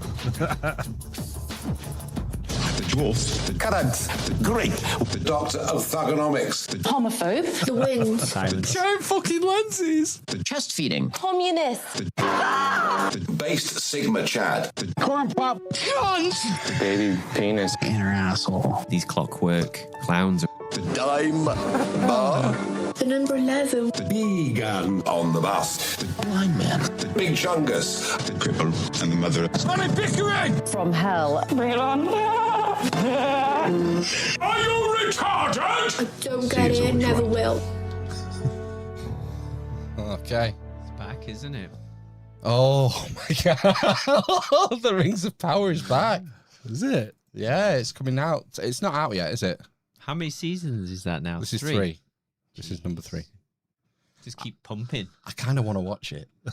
I kind of want to watch it. This episodes are so fucking long. Are they? And nothing happens in them. It's so bad, yeah. Yeah, I couldn't even watch the first one, I don't think. No, I think I made myself finish the first season. Wow. Just out of some sort of masochistic rage. Just to see how bad it got. And it was worth it for the font change when when Waldreg releases Mordor. Yes. It was worth it for that. I belly laughed when that happened. I couldn't believe it. It's the most expensive show ever made. I know. It's mental. You think, well, obviously it's fraud, but where's all the money go? Mental, man. Fraud? Yeah. Well, what is it? What is the... So we've heard it... Well... Jobs for the boys, isn't it? Name your price. Fraud. It's like selling stuff to NHS, NHS, I see. isn't it? Right, okay. So it's like 10 barrels, £1,000. Yeah, it's crazy. Inflated costs in the production, you mean? Because I thought you were meaning like, tax write-offs and all that kind of thing. Allegedly, obviously, all this. Yeah, because we don't know, do we? No. Did you hear about... I think we've spoken about this before, but when I went to the cinema last... Wile E. Coyote versus... Oh, yes. Acme. Acme is finally been released, or being released this summer. Live action remake? Yeah, it is. Yeah. Oh, fuck off. So Wile E. It's like Who Framed Roger Rabbit kind of thing. Yeah. Oh, so it's a mix, is it? Yeah. So I can't remember the guy. Bob Hoskins. He was in The Last Man on Earth. I think, is he called Will something? I don't know. The TV show, we watched a few bits, and he was called The Last Man on Earth. He is in it. John Cena's in it. The rest and the Wile E. Coyote is in it as well. Oh, okay. Yeah. Yeah, I'd like to see that. But that was written off, wasn't it? So it was. It got literally canned, and it was a tax, like an $80 million tax write-off for Warner Brothers or whoever released it. Yeah. And apparently there was outcry because it tested well. Yeah. And it's been released at last, 4 years later or something. So is that like double dipping? Will they get the tax write-off and now they'll... I don't know. That's an interesting question, isn't it? Yeah. How they're going to fudge that now. They will. If it makes money. They've got the lawyers for it, haven't they? Acme. Yeah, I imagine so. Ah. We've just started talking. Was there like not some more of this like housekeeping to do? No, I think we've done it. Oh, there's some other stuff, isn't there? There's like end of show ISOs. No one's birthday this week. No. Oh, there's no end of show ISOs either. Yeah, there is 3. Oh, is there? There's 3. Oh, wow. I don't know where they are there. Wow, look. Look all this stuff. Yeah, scrolling through a Word Wow. document is Look less at all fun. these things. A lot of things. I think they're just The added show on. notes go on forever. I know. I've never Buzzword read them. bingo. Do you not remember that? Yeah, I do Buzzword remember that bingo. from about 6 years ago. Yeah. Yeah, I do. So they're making a feature-length live-action remake of Wile E. Coyote. Wile E. Coyote. No, so I think the story is that he's suing Acme for all of the injury that Yes. he sustained within the cartoons at the hands of Roadrunner. It's a litigation jape. Do you understand the concept, Phil? A legal drama. Yes. Yeah, courtroom drama. Essentially, yeah. Absolutely. Like LA Law. Yeah, I think so. Yeah. So it'd be interesting. I think I just want to go and watch it just because I've read that story about it being a tax write-off. Right. Whether or not it's good. Yeah. Yeah. We watched Hail Mary again last night. Again? Project Hail Mary, yeah. Second time through. When was the first time you watched At it? the cinema, Alves. At the cinema? Cinema, yeah. When you went to the cinema, yes. where did you sit in the cinema? Was it Vue you went to with the big seats? Usually sit on the end of a row. End of the row, big seat. Yeah, big seat. Like the Premium Plus seats. Yeah, we did that for the Odyssey, but normally we just go normal big Normal seats. premium seats. Normal premium seats, yeah. Yeah. Okay. And we should go to the Premium Plus seats when we go and see Dune 3. I think we should when we go, we should treat ourselves, shouldn't we? To We the should. Premium Plus. Yeah, and an I'll book alcoholic them. drink. I'll book them this time. Right, okay. Because last time you did the thing where you didn't count the seats because they're in pairs, aren't they? Right, so we couldn't snuggle up. No, so I was on one with a rando. Yeah. And you were Rando on one. Calrissian. And you were on one with nobody sat next to you. Correct. So I got to sit next That's to the a way lady. I booked it. A lady the entire film. Oh, okay. So I couldn't. I'm sorry you had to go through that. I couldn't. Popcorn. I couldn't monitor when he was falling asleep and jab him. Mate, I didn't fall asleep once, I don't think. I think it was Total Recall we went to see last. Oh yeah, that was on very late though. I've seen it. I've seen this one back. I think there was probably the first June you fell asleep a few times in. You reckon? I think so. Yeah, I wouldn't be surprised. Yeah. It's very comfortable in there and dark. It is, isn't it? Do you know what I'm thinking of going to see? In the cinema? Next month, September. Let At me the see. cinema. Erin Brockovich 4. It's a 4K rendering of Transformers the movie 1986.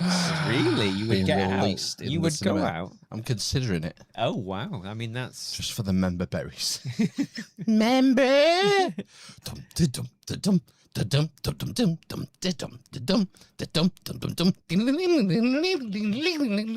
supposed to do the drum bit? Well, I did that bit. I don't know the drum bit. Oh, I did it for you. I did 8 bars for you. I can't remember that. Yeah. Transformers, the movie, yeah. It's been 4K remastered apparently, and they're putting it... Oh, it's the... What will it be? 40th anniversary. Right. Well, 1986. That's 40 years, isn't it? So Is this part of the HCU, the Hasbro Cinematic Universe? Maybe. Yeah. I don't know. Could be. Our mask Hasbro? No. You tried to bring this up last week. I did. Nobody's having it, Ben. Yeah, I know. What was the mask thing? Did they have racing cars and a big truck? Cars and, yeah. The I can't baddies were called remember. Venom. The cars, flew and shit. Right. I can't remember what that was about, but I remember everybody loved it. Yeah, but you remember Manta Force. Yeah, Manta Force was my thing. That was that a cartoon? No, it was just small spaceships. Was it like micro machines? Wasn't it just an Argos's rip-off of... I don't think so. It was his own thing on a TV show, Yeah. wasn't it? So it was a Manta TV Show was a TV show. Yeah. Manta Show? It's called Yeah, Manta Show. It was like a chat. I don't chat remember show. Manta Force. I'm just wondering if my mum got confused with like Jason and the Wheel Warriors and bought me this. This'll do. I never saw toys of Jason the Wheel Warriors. Maybe that's what I was pestering her for, and then she just bought me this. And it There's a fire that burns deep inside of you. I can't remember the songs. And every day you're reaching for the love. Was there a pumpkin in it? Was there like vines? Yeah, monster vines. Monster but vines. if you will or get vines. you there, things will turn out right. Wow. I don't remember it that well. No. Mass crusaders working overtime, fighting crime, fighting crime. Secret raiders who will neutralize soon as they arrive. Tracker's gonna lead the mission. No. A Spectrum's got that supervision. Mask. Mask. I don't know. You never watch it? Never watch Mask? It doesn't ring any bells. That was another one. Fuck me. What channel was it on? ITV. I think it was ITV, yeah. The problem is like my attention span is so shite, even as a child, shiter, that if adverts came on, that's why I didn't like watching ITV, because there was adverts all of the time. I wonder as well, I think my sisters would have been dominating the TV, so that we would have been watching what they wanted to watch rather than cool stuff like Mask. Yeah. And, you know, children's TV, if you want to watch how TV is made to incorporate adverts, watch Star Trek The Next Generation. So they structure and edit the episodes to lead up to ad breaks and then resume after the ad breaks. The Just chuck them in now. Half midway through a sentence. Almost. In some of the American shows I've seen, when you watch them on Prime or whatever. So we were watching The Pit recently. And there's like a pause, and it doesn't seem to be in a kind of thought out place. No. And you know that's where the advert goes if you're watching it in the States. It just seems weird. Honestly, TNG, they wrote the scripts to incorporate advert breaks. It was masterful. T. Earl Grey and then Twining. The way they would structure their episodes. No, it used to build to a crescendo, didn't it? Yep. And then the ad would come, and then it would fade back in, and then it would start the next scene. Just watch, for more detail, watch Red Letter Media's whenever they talk about Star Trek The Next Generation, because they go into it in autistic detail, which I find incredibly satisfying.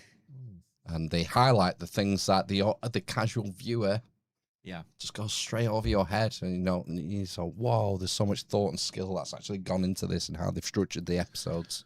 Was it a real spaceship? They're really out there, Ben. They're still out there. Apparently, like, Patrick Stewart, he's in a spaceship? He's such a good actor. He's like dumb as a box of rocks. But he convinced everyone that he was like this cerebral through his performance as Picard. Apparently he's thick as fuck. In real life, Patrick Stewart. I try to think about because I read his is it an autobiography? Biography. Ghostwritten. I don't know if it is, Well, written by ghosts. It's here somewhere, so you could check. At least in whether it's been credited as with a biography. You don't credit your ghostwriter. Oh right, I see. Yeah. Okay. Because they're dead. Speaking of streaming services, I took a scythe today. Oh. I found out that I somehow had subscribed to Paramount Plus. And I'll tell you why. I got an email saying it was going up £1 a month. You did it at Christmas for a month free. Oh no. To get something. Star Trek. Stargate. No, I think it was like Top Gun or something. Maverick. Yeah. It might have been, yeah. I think it was something for that. So I had to find a way of getting into my Amazon account, and there it was, Paramount Plus, $5.99. Terminated. I looked down. Studio Canal, £5 a month. French I've been paying. cinema. I don't know. All those sweet titles that you... Yeah, man, just... Never been taken advantage of. You would have at least had a dip in to see what you were scything. Well, obviously, I haven't missed it because I didn't know I was even subscribed to it. Yeah. So I got rid of that as well. Right. It's funny how these things will sneak up on you, and before you know it, you're spunking all this money every month on stuff that you don't want or need or use. I know, we've slipped back into it. Yeah. I think the Disney's come back again. Disney's back for us. Yeah, we got it for holidays, summer Oh, it's holidays. Have you watched Star The Bear? Wars. The Bear. The Bear. That's worth a watch. We What is tried it? watching it, but we couldn't get into that one. Oh, really? Okay. Is it a children's film or an adult No, film? it's an adult series. Oh, I'm not watching. I can't watch series. No, okay, all right. Is it how many series episodes? Is it? Like loads. Oh, fuck. It was like 8 in a series and 4 seasons, maybe. Oh my gosh, homework. Sounds like homework. Yeah, don't do it. Don't bother. It's a shit business. What's it about? It's about a chef. Does he cook bear? He's a rat. Okay. That's something else on Disney Plus. He doesn't cook bear.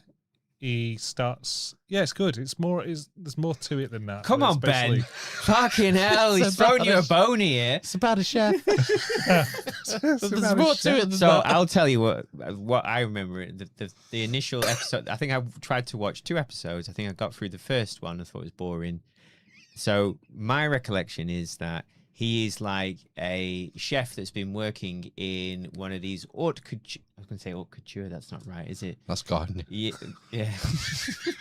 Nouveau cuisine. He's been working in like a Michelin star restaurant or whatever. Yeah. That's tires. And then he's moved back home, or he's moved back to it's like his family's burrito bar. It's not burritos. Sandwich shop. Is he murdering it? A little bit. No, he's moved back to his sandwich shop. It's about a chef. And then he is trying to make it sort of revitalize this shop in some way. And then he does something, and there's a queue around the corner. Something. Yeah. That's a spoiler. I don't want to say it. Right, yeah. It sounds like the McDonald's movie with Michael Keaton in it. I like that. The Founder. Yeah, it's a good film. It's interesting. It's not like that. No. There's some good character development in The Bear over the series. There you Is go. the chef the bear? The chef is the bear, yeah. See, I was probably just like being my child self and immediately bored. Therefore, no, this is rubbish, and threw it and cast it aside. Yeah, you did. Rather than staring into my shadow and questioning why. Why is it that I can't sit with something that's boring I ain't for got an time hour? for that shit. Are they short episodes as well from memory? Are they They're half an hour? Yeah, 40 they minutes? vary. Yeah, half an hour, I'd say. Be shorter than the Rings of Power. Definitely. Yeah. Not much. I mean, maybe that's why you need to talk with your shadow. Why can't I get through this Ring of Power and the crying orcs? And the baby orcs. Apparently, there's an orc ally in this season. Like they make friends with an orc, and he's on their side. Okay, but I thought they were created to be just evil. That was the whole point of it. Yeah, but you know, the Hand of Saruman. Yeah, that's Yorick High. Those are the other ones, aren't they? They are. Is that an proper orc ones. and something else? and an elf, isn't it? They are Oh no, orcs are like corrupted fallen elves, elves, aren't they? Yeah. In the lore. Yeah. Yeah, I might watch it. I might watch a bit for shits and giggles. I think it might be funny. I'm hoping it's going to be, sometimes you get these gems that are so bad they're funny. Moonfall, yes. Yeah, exactly, yeah. There's a few about in there. Yeah. So, I might give it a try. I'll tell you what I watched, actually, and I didn't think it was that good, was Sinners. I've not seen it. No, I've not seen it. It was different to what I thought it was going to be. It's a vampire film, isn't it? Vampires, yeah. Yeah. Is it a bit, what's the... George Clooney and... From Dusk Till Dawn. Salma Hayek and all that. From Dusk Till Dawn? It was a bit like that in that the first half of the film is all build up to this. It's these two twins, which I've forgotten. The guy, Jordan B. Peterson. Michael B. Jordan B. Peterson. Yeah. Won his Oscar for it, didn't he? He won an Oscar for it. Did he not win Best Actor? Best Twins. Yeah, and I forgot. So he plays twins in it. Which, fair enough, he does a decent job. I thought the woman who's one of the twins' wives, she's English actually. I thought she was good in it. But I didn't. The film I felt was a bit of a mess. I don't know, it's a bit all over the place watching it. How it's all put together and stuff. And it's like the sort of it got into like how music kind of goes through the ages and there's magic in it and things like that. And that's why the vampires drawn to their juke joint, I believe is the juke joint. The term, yeah. So it didn't live up to the hype. I don't think so. I think it was okay. I got a bit bored, so it wasn't as good as Weapons. Well, Matthew disagrees with you there, Matt. There you go. Matthew says Sinners is brilliant, bloody brilliant. Bloody brilliant. Yeah, I believe it's bloody. It is bloody, yeah. And brilliant. Yeah. It milk brilliant. I did like Weapons also. I still don't get why there was like a weird thing in the sky briefly. In the sky?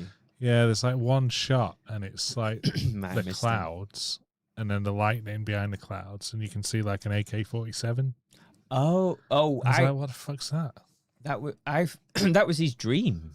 Oh in yeah, the dream. It is in a dream. So, and I think that was what did it remind you of? The spinning gun in the GoldenEye.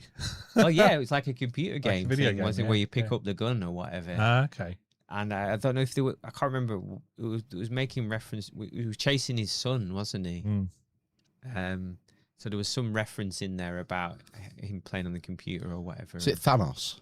He's in that, isn't he? He is. Yeah, he was the guy having the dream. Yeah, Thanos. Yeah. Wong's in it as well. Sorcerer Supreme. Yes. He is, isn't he? Yeah, he looked crazy, didn't he? He's good in it, yeah. When he gets taken over by the crazy auntie lady. Yeah. Yeah. It's good. Yeah, it's good. It's worth a. Yeah. I'm not into horror movies, to be fair. But it's the only genre at the moment that's really kicking up dust. Well, it has new stories, right? Because they're cheap. Yeah, horror movies are cheap to make, so studios are willing to throw 50 million at a project. Yeah, in the hope that it turns into an Obsession or a Backrooms or a Weapons. Sinners. I think Weapons did. Sinners, or Weapons did loads. It did. Yeah. I think Sinners was relatively low budget. I think. Yeah. And has done loads of gangbusters, as we like to say on the podcast. Whereas, the new Spider-Man, new Spiderman film. I imagine production budget will be 200 mil on that, won't it? Easy. Probably more. Probably more, and then maybe another 100 for marketing. Yeah. So yeah, call it 350.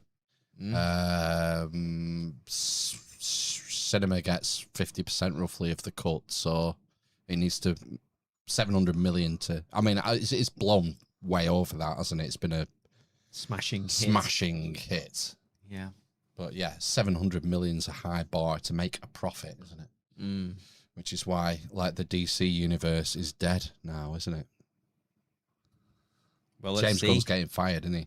Oh, DC. Sorry, I was getting mixed up there with my comic. Yeah, I would, because the missus was asking me about. She said she wanted to watch Supergirl when it comes on streaming, like next week. Yeah, it's like 3 weeks since it was at the cinema, and that I think we figured out it lost well over $100 million, that film. Yeah, because it bombed, and James Gunn is going to be out on his ear. Good. Anytime soon. You can't just keep making turkeys. But there's a new Batman, isn't there? With you. That's not him though, is it? Robert Pattinson or whatever. That's like a separate universe. Well, I thought they were trying to bring it in. Yeah. I don't think he doesn't like it because it started before James Gunn took over DC. It's he kind of disowned it. He doesn't want it to do with it. Okay. Even though it's successful. Yeah. Apparently the Penguin series is really good. I never watched it. I watched the Penguin. Colin Farrell's the Penguin. It is really good. Yeah, it is a good series, a good standalone series.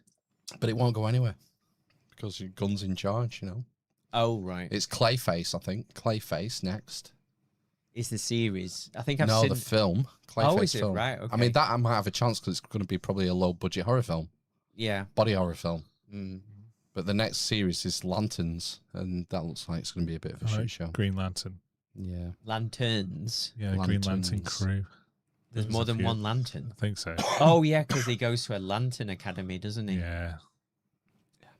And there's loads. He goes to Atlanton. Oh right, okay, yeah.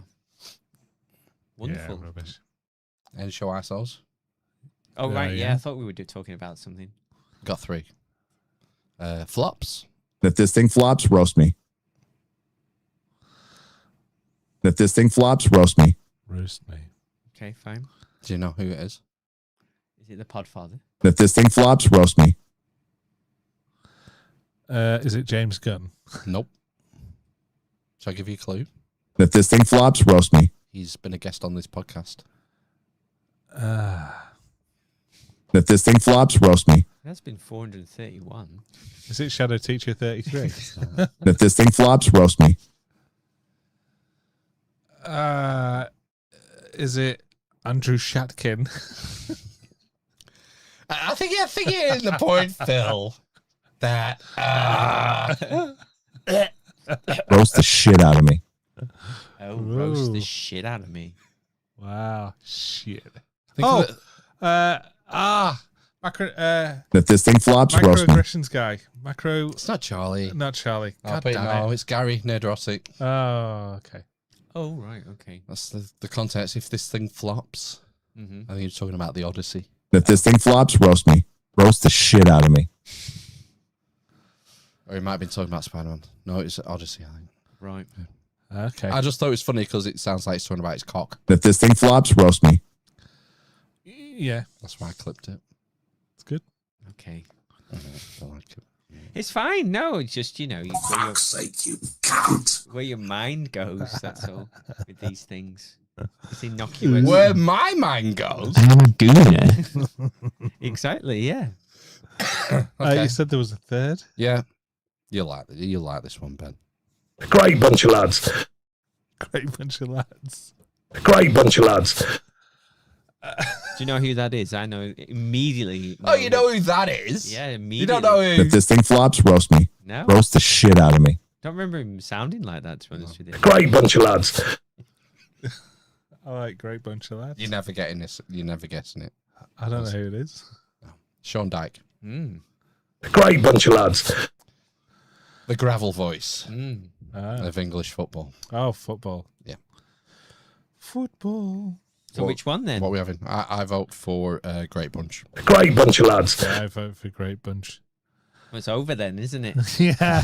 Yeah. Even before we started. What did you want? Just out of curiosity. Great bunch of lads. Oh, right, that's Great bunch of lads. that'll be it then. Yeah. Good. You should.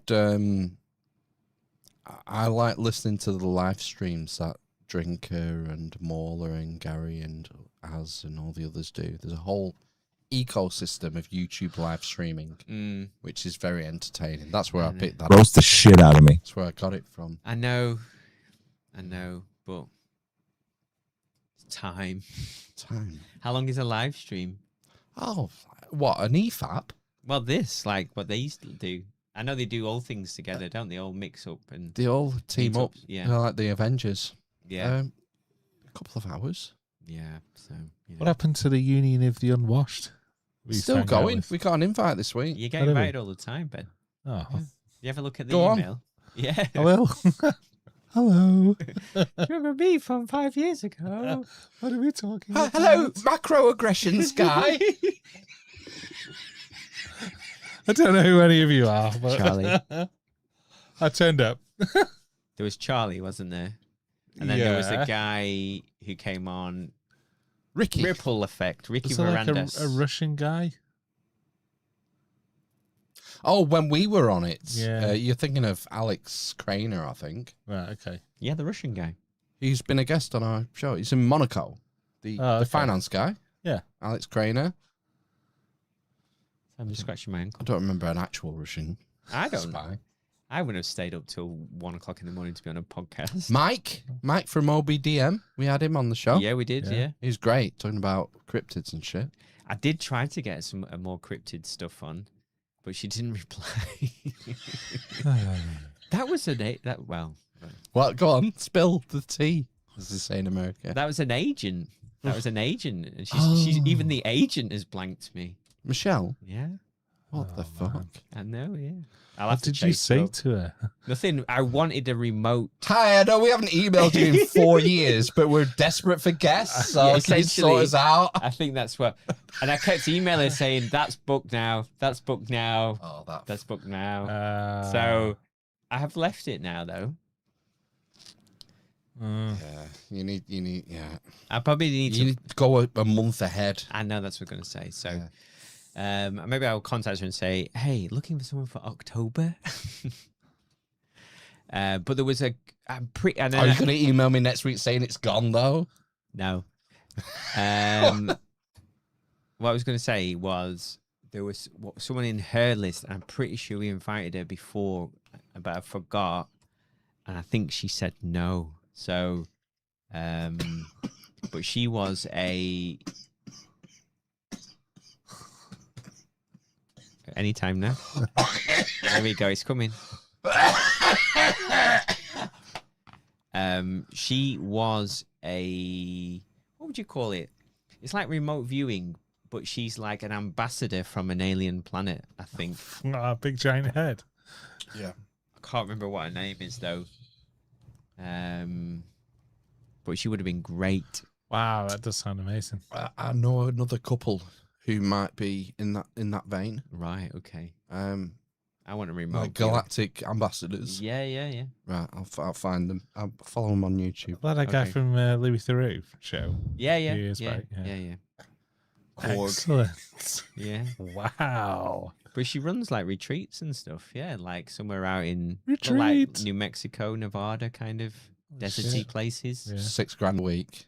I don't know. I didn't see. I didn't Crazy. dig down. That's like the path. Is like they all do these. Why don't we do a retreat? 60 quid a week. Contact at the castle. Yeah. Contact at Castle Rig. Yeah, that's local, isn't it? Yeah, there's no demand, Ben. Oh yeah. No one watches this shit. Forget that. Unfortunately, we're jumping ahead. So maybe do Every some time. get some traction. Maybe. I mean, it's been 7. No, 8 it's more years. than that. Yeah. 9 years. Do 10th year's the charm. some marketing, Yeah. and posting, and maybe in 10 more years.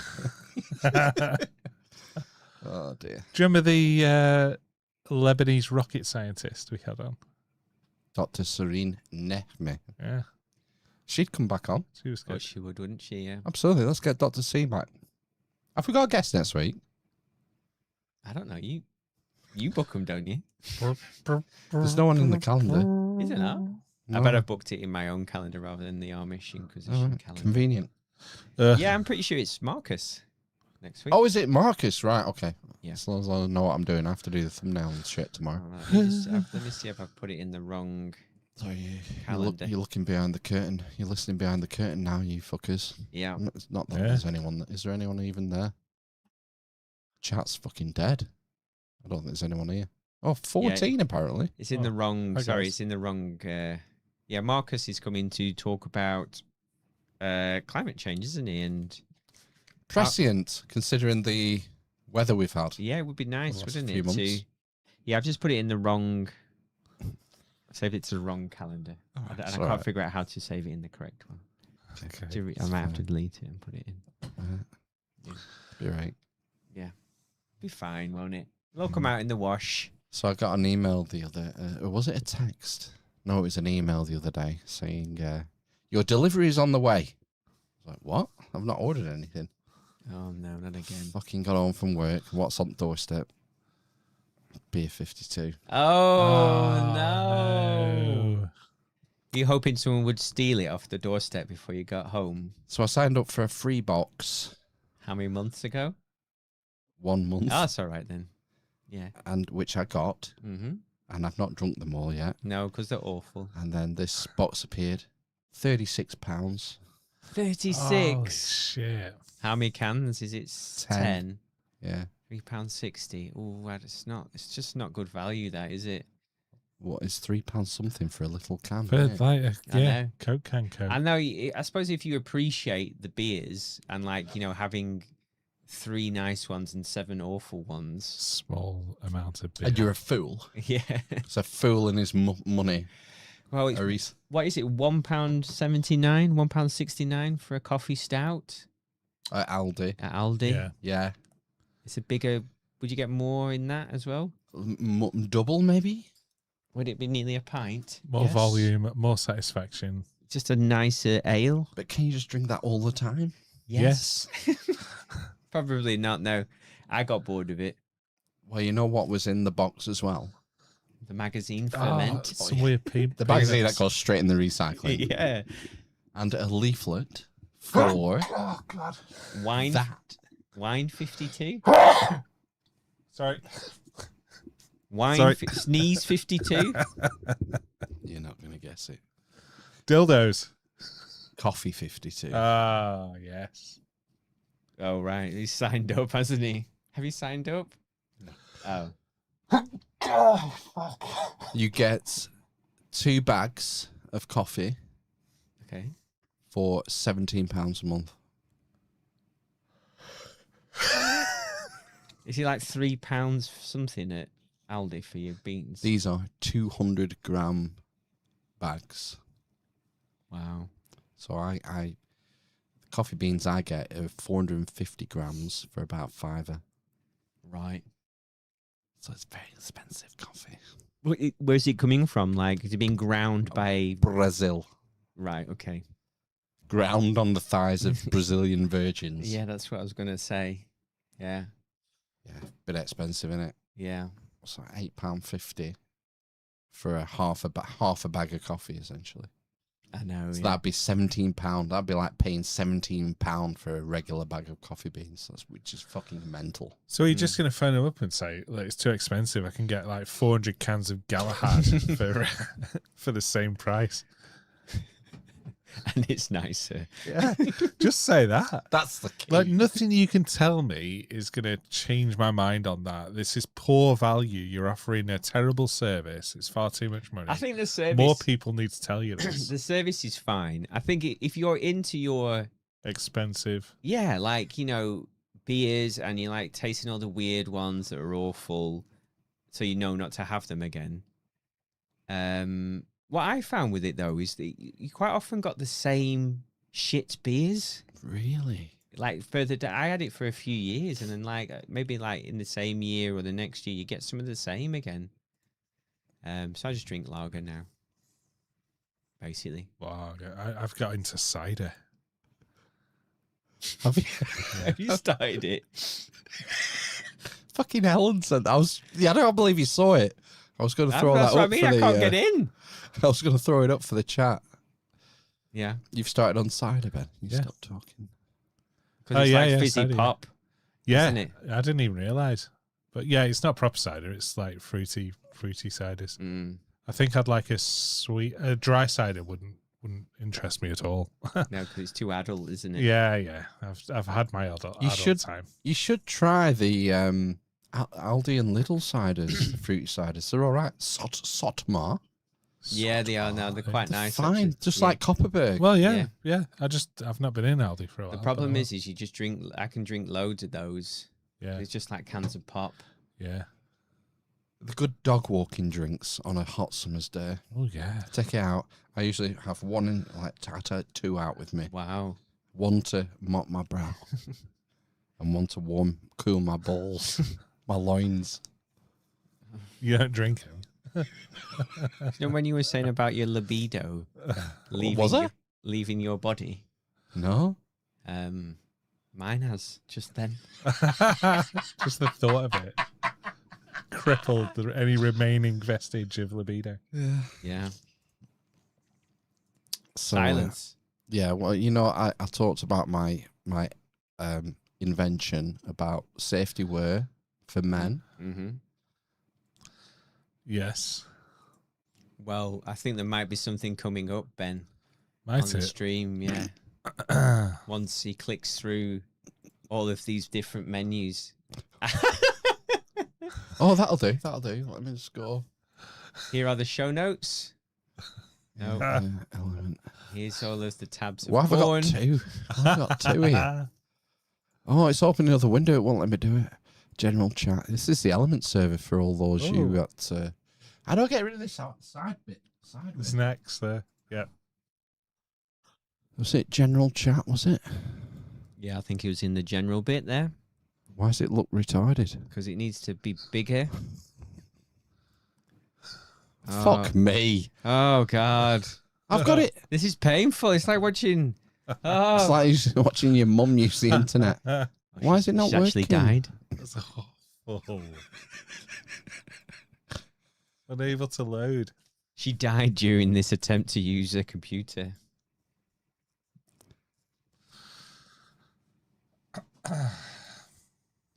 So as Phil clicks through all of these menus. Hi, Matt. You went to go and see. What did you see? I went to try and see Spider-Man. Oh no, this you didn't weekend. see anything, did Yeah, you? I've not seen anything. So we went to IKEA instead. What did you do at IKEA? We looked at some things and spent £200 on unrelated what things. I can't really fathom. No, we bought some bits and bobs. Did you have any meatballs? I did. I had 12 meatballs. I had 12 meatballs. And what was your accompaniment? Mash. Mash? Yeah, I know. Wild. Left field. Peas. Yeah. Gravy, obviously. Yeah. And the lingonberry jam, which is no longer provided at the counter. Oh. You have to go and pump your own jam from a device. No, I didn't get the jam. I got chips. Did you? Chips. Did I get peas? You will have got peas. Chips, peas, and meatballs and gravy. Have you tried the vegetable meatballs? I haven't either. I don't know, but I hear they're all right. What I was surprised about is there was a family of 4, and we got the entire meal for like 30 quid or something. It's like cheap. £6 for that massive plate of food. Yeah. Yeah, it's cheap. Oh, we're there? Thank God. Wow. I've been in a meatball black hole. Meatball son, won't you come? I mean, that works. Do you not think? Safety eyelashes. Yeah. It's your first time seeing it, Matt, isn't it? Because you're not on Element anymore. No, exactly, yeah. We're just going to stare at it in silence. Yeah, I'm not sure what I'm looking at. Do you not remember the story, Ben? No. Were you not here for this story? I might not have been. So we were having a discussion. Was it because you had that guy ring you up, Phil? I had an adult learner with me. He had an adult learner for a day, and then he said, no, I'm not coming back for the second day. Right. Because it's not worth his while or time. Oh. Essentially. And he asked me for a lot of PPE. Yeah. And we were kind of discussing that you can either see or breathe. Yeah.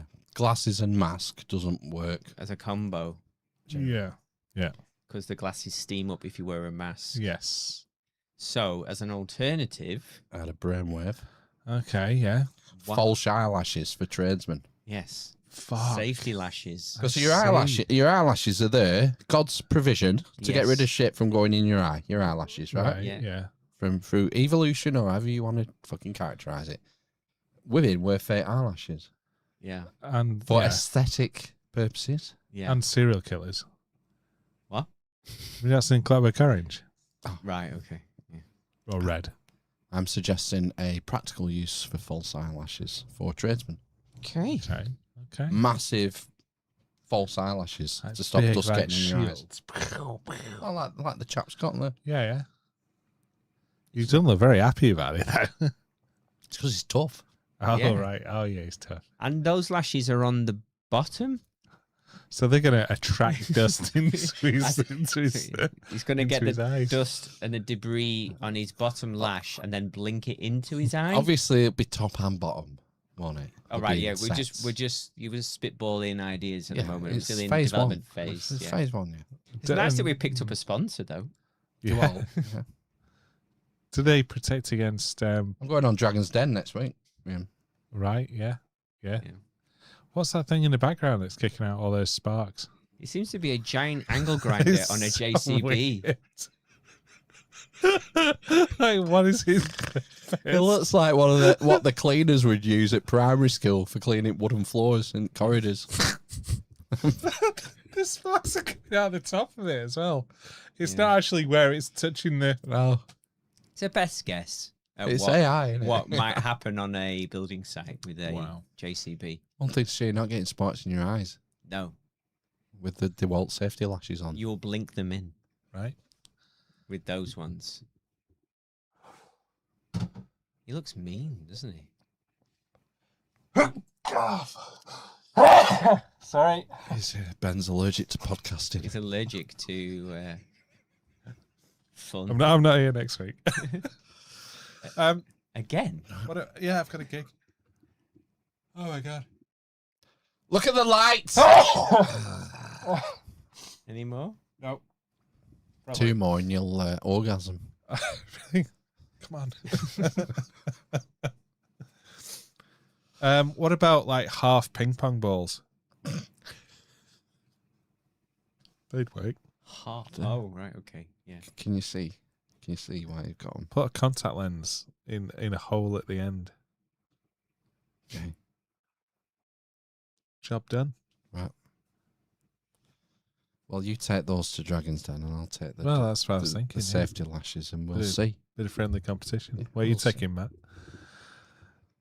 Nothing by the sounds of it. Oh. No? You can be the control. You can take a dust mask and a pair of safety goggles. And steam them up. Yeah. Yeah, I'll do that. You can be the control and say, well, we've got two Here's an average solutions. Joe who's rubbish at DIY.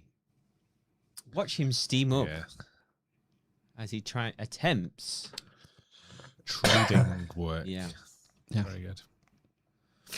Right. Yes. Fuck off into the night. Yeah, God. Sneeze off into the distance. It's warm in here, isn't it? Mm. Where's Ryan? Where is Ryan? Who knows? Do you want me to get him on? He's probably having a mystical experience. Yeah. Well, you need to get him on a week where one of you ain't here. Ben's not here next week. Yeah, we've got a guest I've already next week. booked someone next week, though. Yeah. Well, if you have to figure out if you've got any more holidays or weeks away booked. I'll put something in. Get Ryan in. His book's finished, I believe. Oh, Jesus. The Omnidoxy. Coetan. It's a throwback, yeah. Wonder where he is now. It's ascended, I assume. He's a level 5 human now. Definitely. Might even be a 6. Get him on. Cool. Right. Well, we'll see you next week. I won't, but these guys will. Yep. Climate change next week. Yeah. Right. How it's all real. Ta-ra. Bye. Roast the shit out of me.